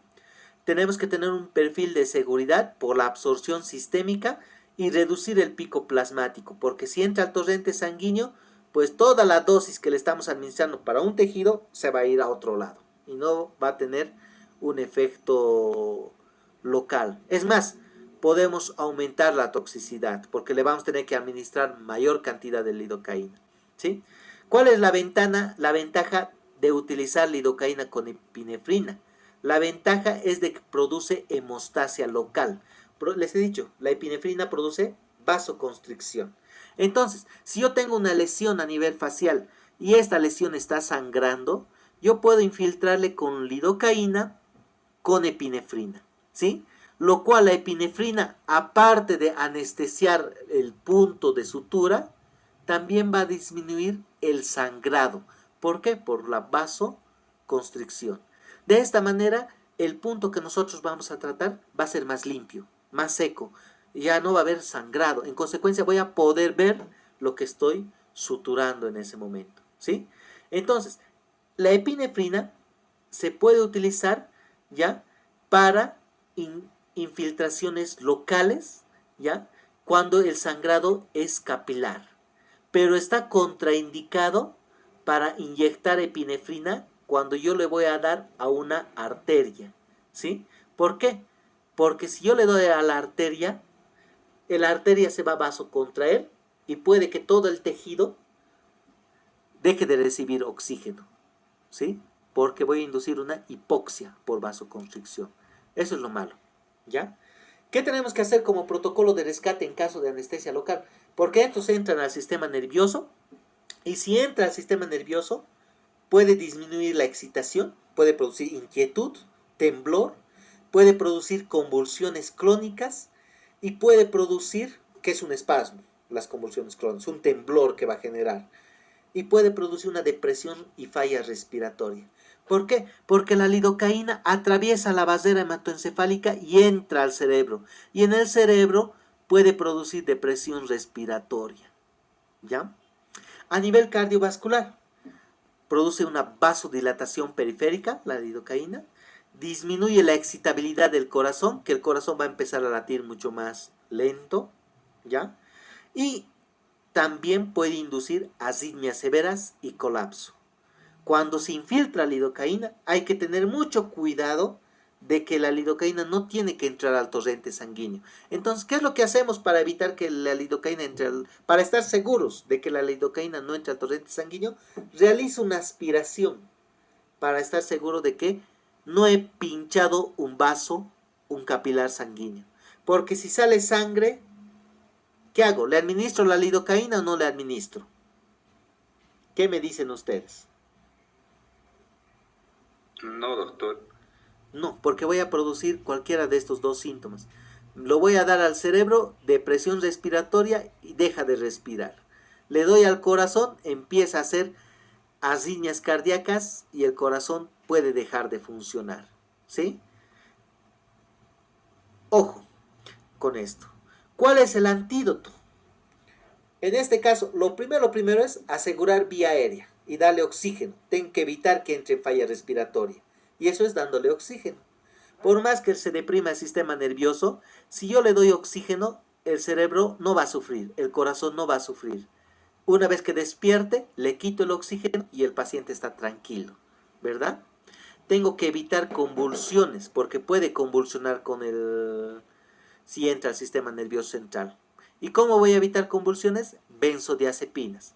Por más que el paciente esté con cierto efecto de sedación, ¿ya?, le tengo que dar benzodiazepinas para evitar que empiece a convulsionar, porque las convulsiones ya son un daño al cerebro humano, ¿ya? Y el antídoto en caso de que ingrese esta sustancia al sistema cardiovascular es emulsión de lípidos al 20%.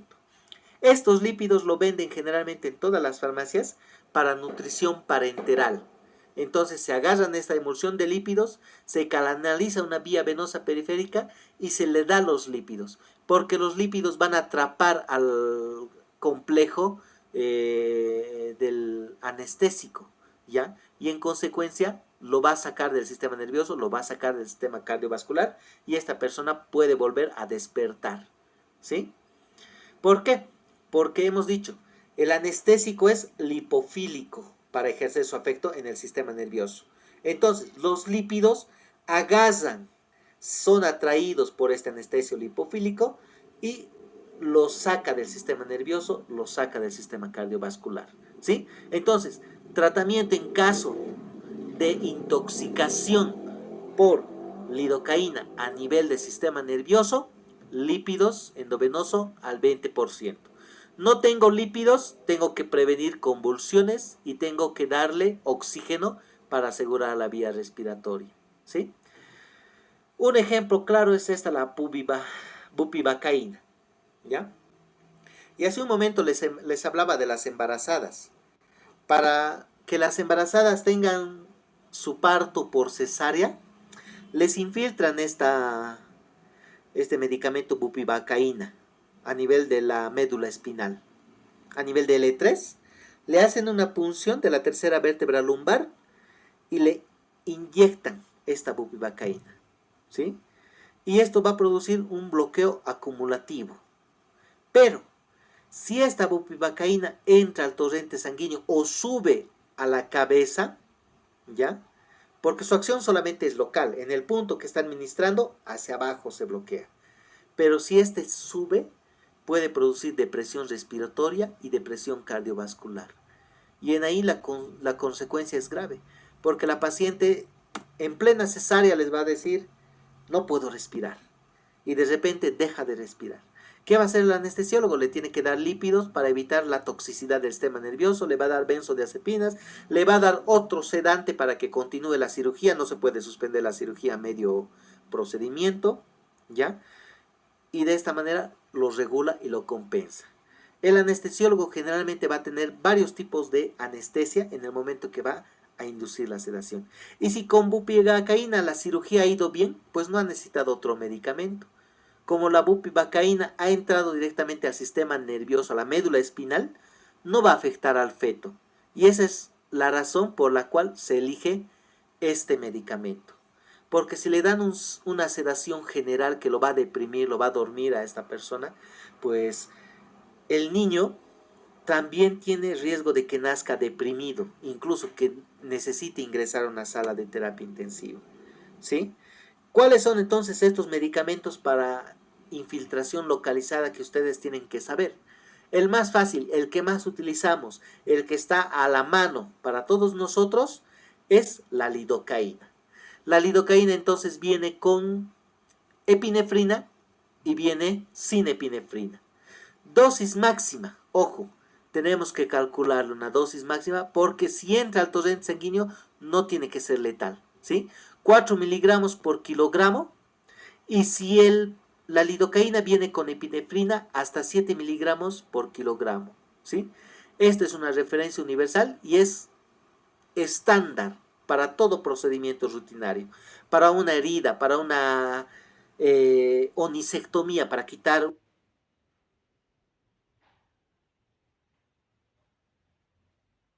una uña, para un procedimiento estándar de una procedimiento a nivel oral, ¿ya? O faringio, con lidocaína pues suele bastar, ¿sí?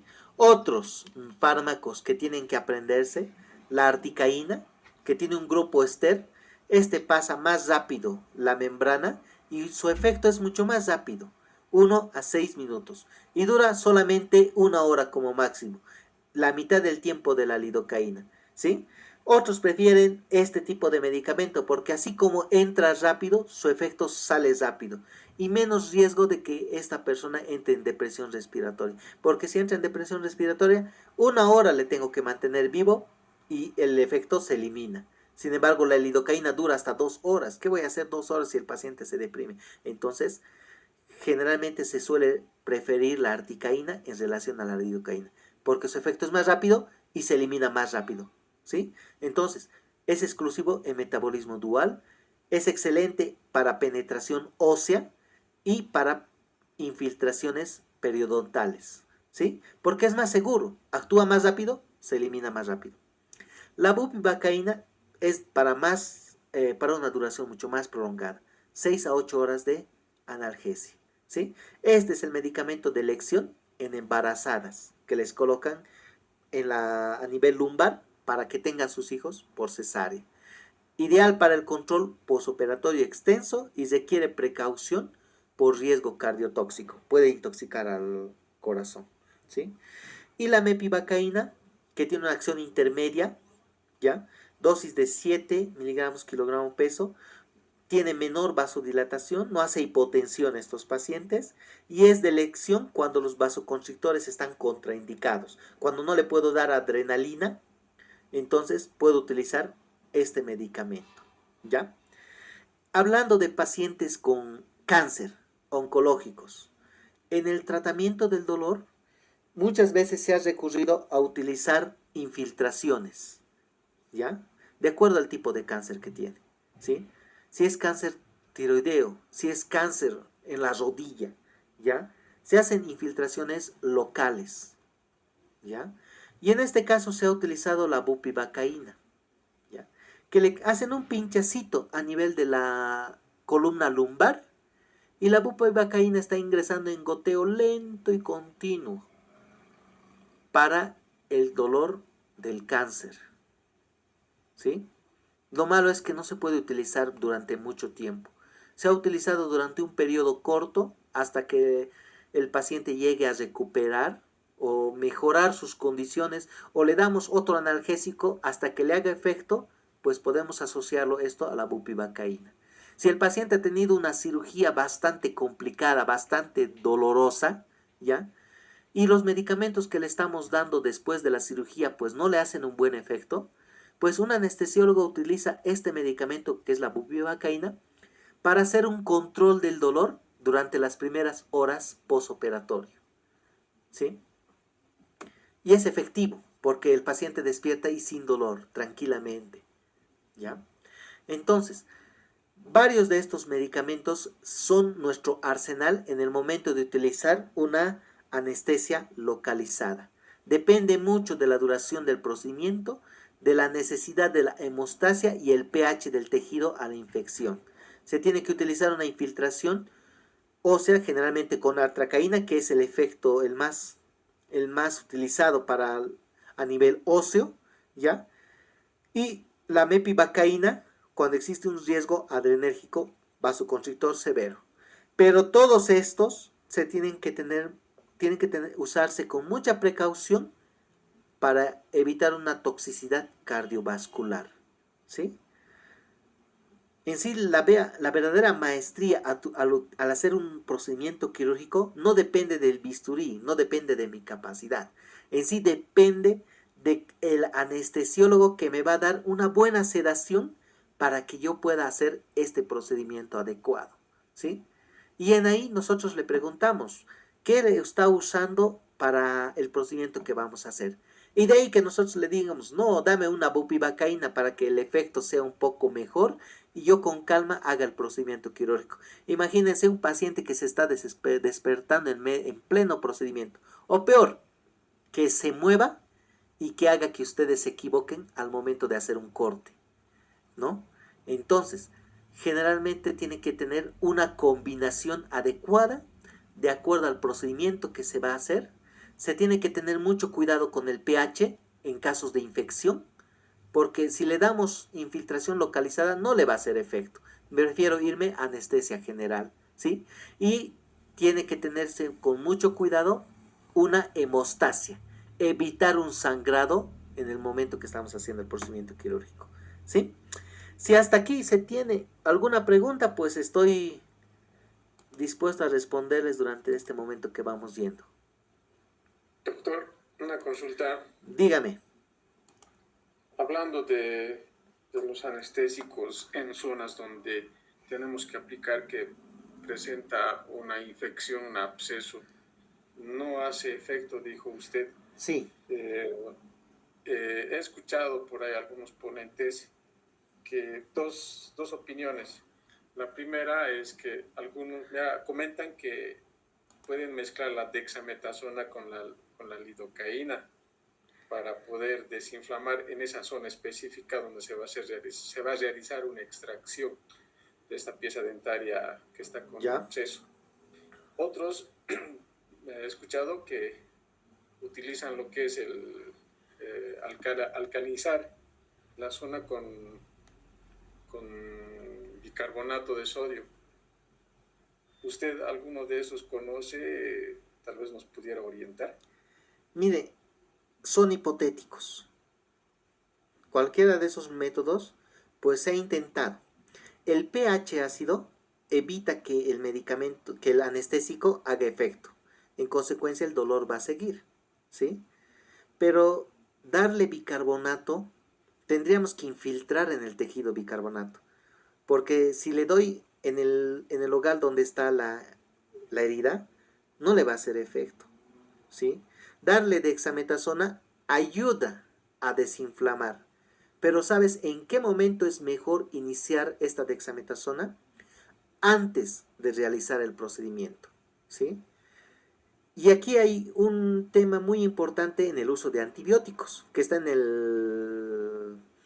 la campaña Sobreviviendo a la Sepsis, ¿sí?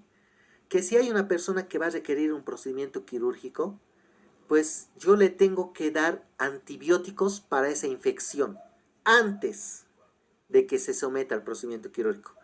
Porque ¿qué crees que podemos hacer si le damos dexametasona y la lidocaína? Podemos diseminar la infección.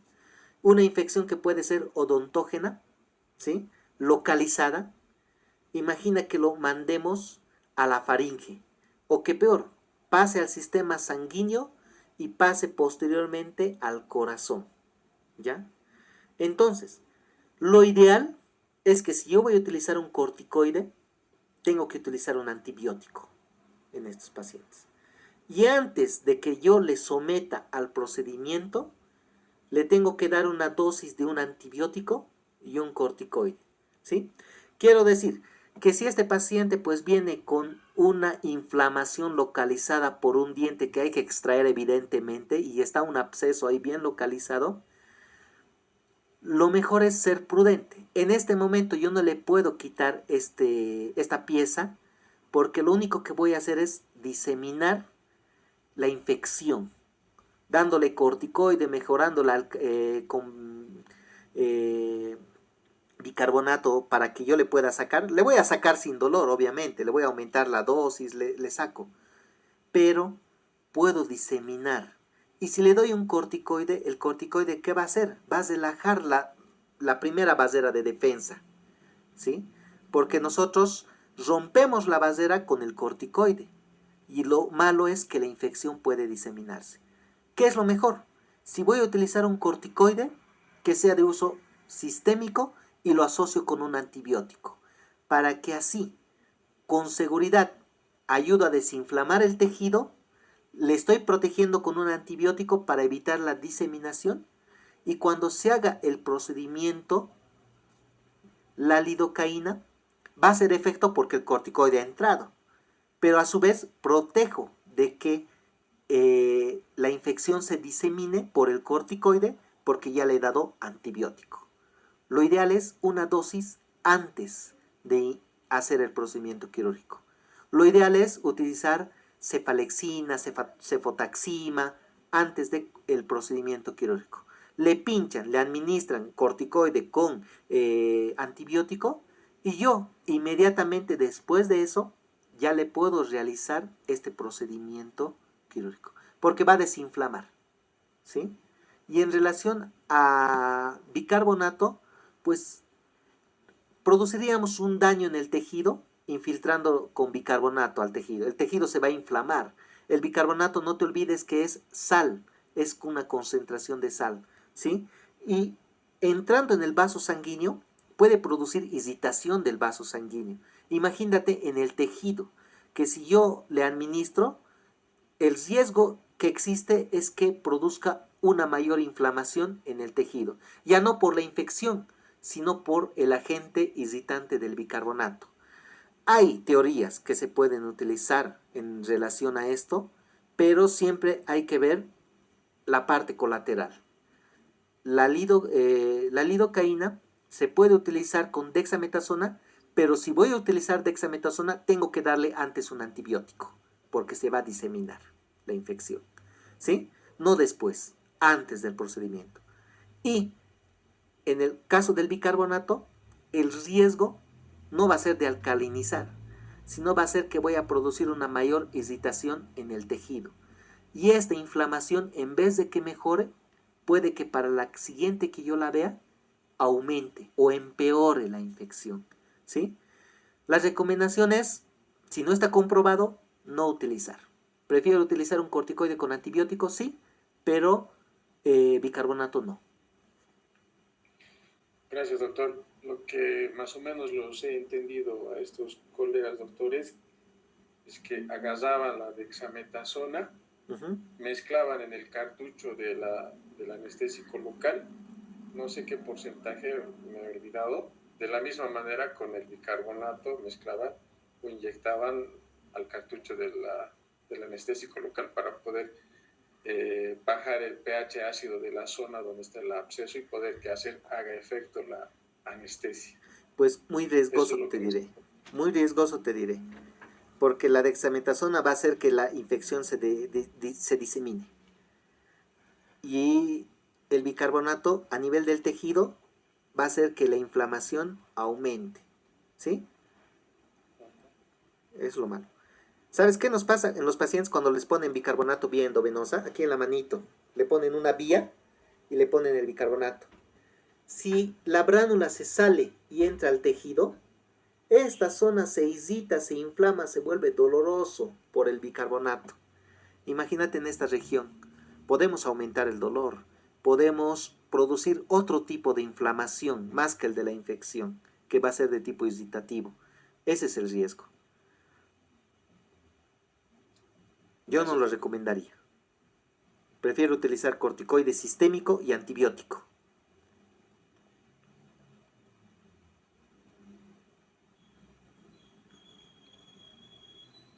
Pero muy buena tu pregunta. Buenas noches, doctor. Hola, Brian, buenas noches. Bueno, quisiera hablar sobre el primer tema de las benzodiazepinas. Mi consulta en sí, doctor, es ¿cómo podemos recetar, digamos, benzodiazepinas para tratar a los pacientes que tienen mucha ansiedad? Sé que usted habló del lorazepam, ya, pero a veces me entremezclan las informaciones que he captado sobre el mismo uso del medicamento.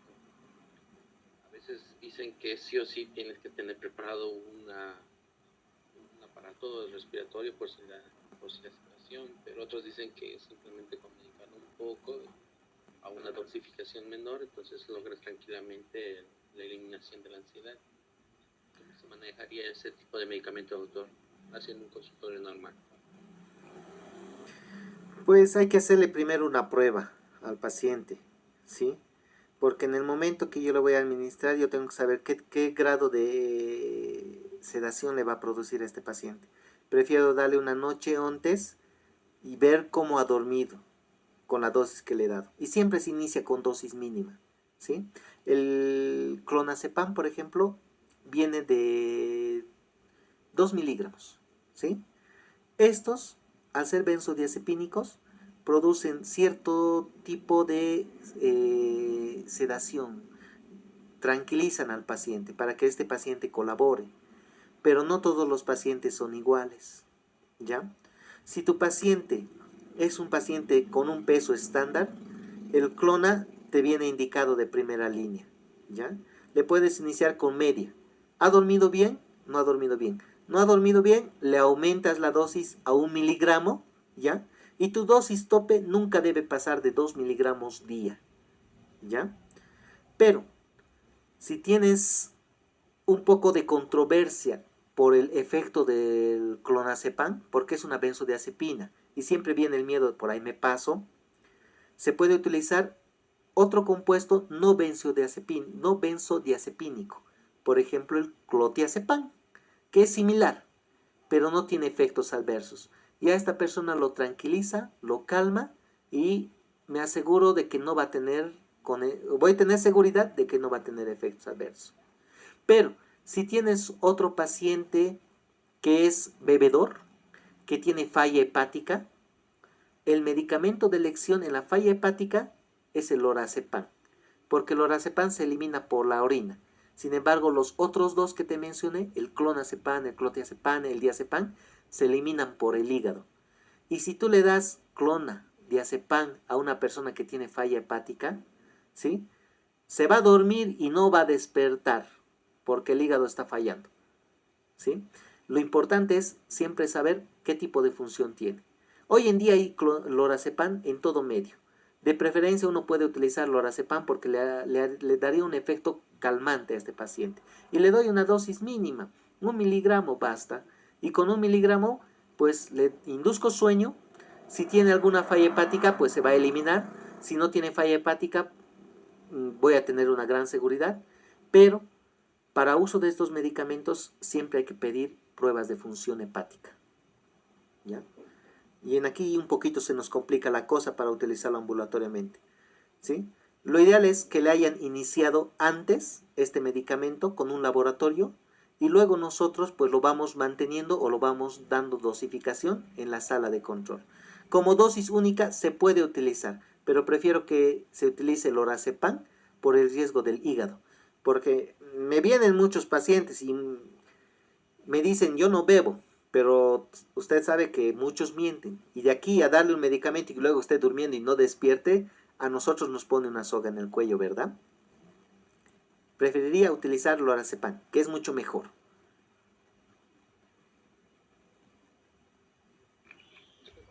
Ok, doctor, muchas gracias. Muy bien. Doctor, Dime, Yasmani, ¿cómo estás? Buenas noches. bueno, doctor, hablando de darles algún ansiolítico, un relajante a los pacientes inquietos o que estén supersticiosos, he escuchado también que alguna odontopediatra indica que también es recomendable darles lo que es el antigripal de noche. ¿Qué Clorfeniramina. opina usted de eso, en la composición y todo eso? ¿Ayuda? Ayudaría, pero hay que darle a dosis kilogramo peso. Porque te cuento que hay niños resfriados que le han dado antigripal y se han dormido, cosa que han llegado por urgencia. Llegan a urgencia y resulta que solamente estaba dormido. Le dan un suero, les hidratan y una vez deshidratado el niño despierta normalmente al cabo de un rato, ¿sí? También se puede utilizar la codeína, especialmente en personas jóvenes. Y si tú quieres calmarle la ansiedad a una persona, también puedes utilizar gotitas de tramadol, ¿sí? Y eso se puede tener ahí en el consultorio, ¿ya? Aparte que va a calmar el dolor, también por el efecto opioide va a calmar el estado de ansiedad, ¿sí? O le indicas codeína, que también tiene otro efecto opioide. Le dices que se tome, si es niño, unos 5 ml y le va a dar sueño. Si es adulto, se toma unos 10 ml y le va a actuar igual como analgésico. Igual a la antigripal. En este caso, el antigripal para un niño, póngale de 7 años, 6 años, ¿cuánto sería la cantidad o miligramos? En este caso, pues hay que calcularle por peso. Si el niño para 7 años pesa unos 27, ponle, pues la dosis del antigripal tiene que ir a un cuartito de la dosis general que tiene que ir. 7.5 miligramos por kilogramo peso es generalmente la dosis que tiene que recibir. Y los antigripales vienen de 100 miligramos. Entonces, para un niño, un cuarto de tableta bastaría.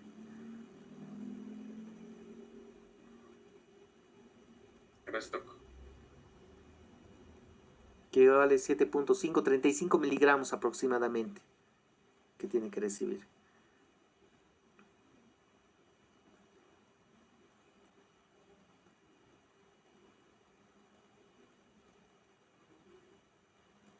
Bueno, ¿alguna duda más antes de continuar?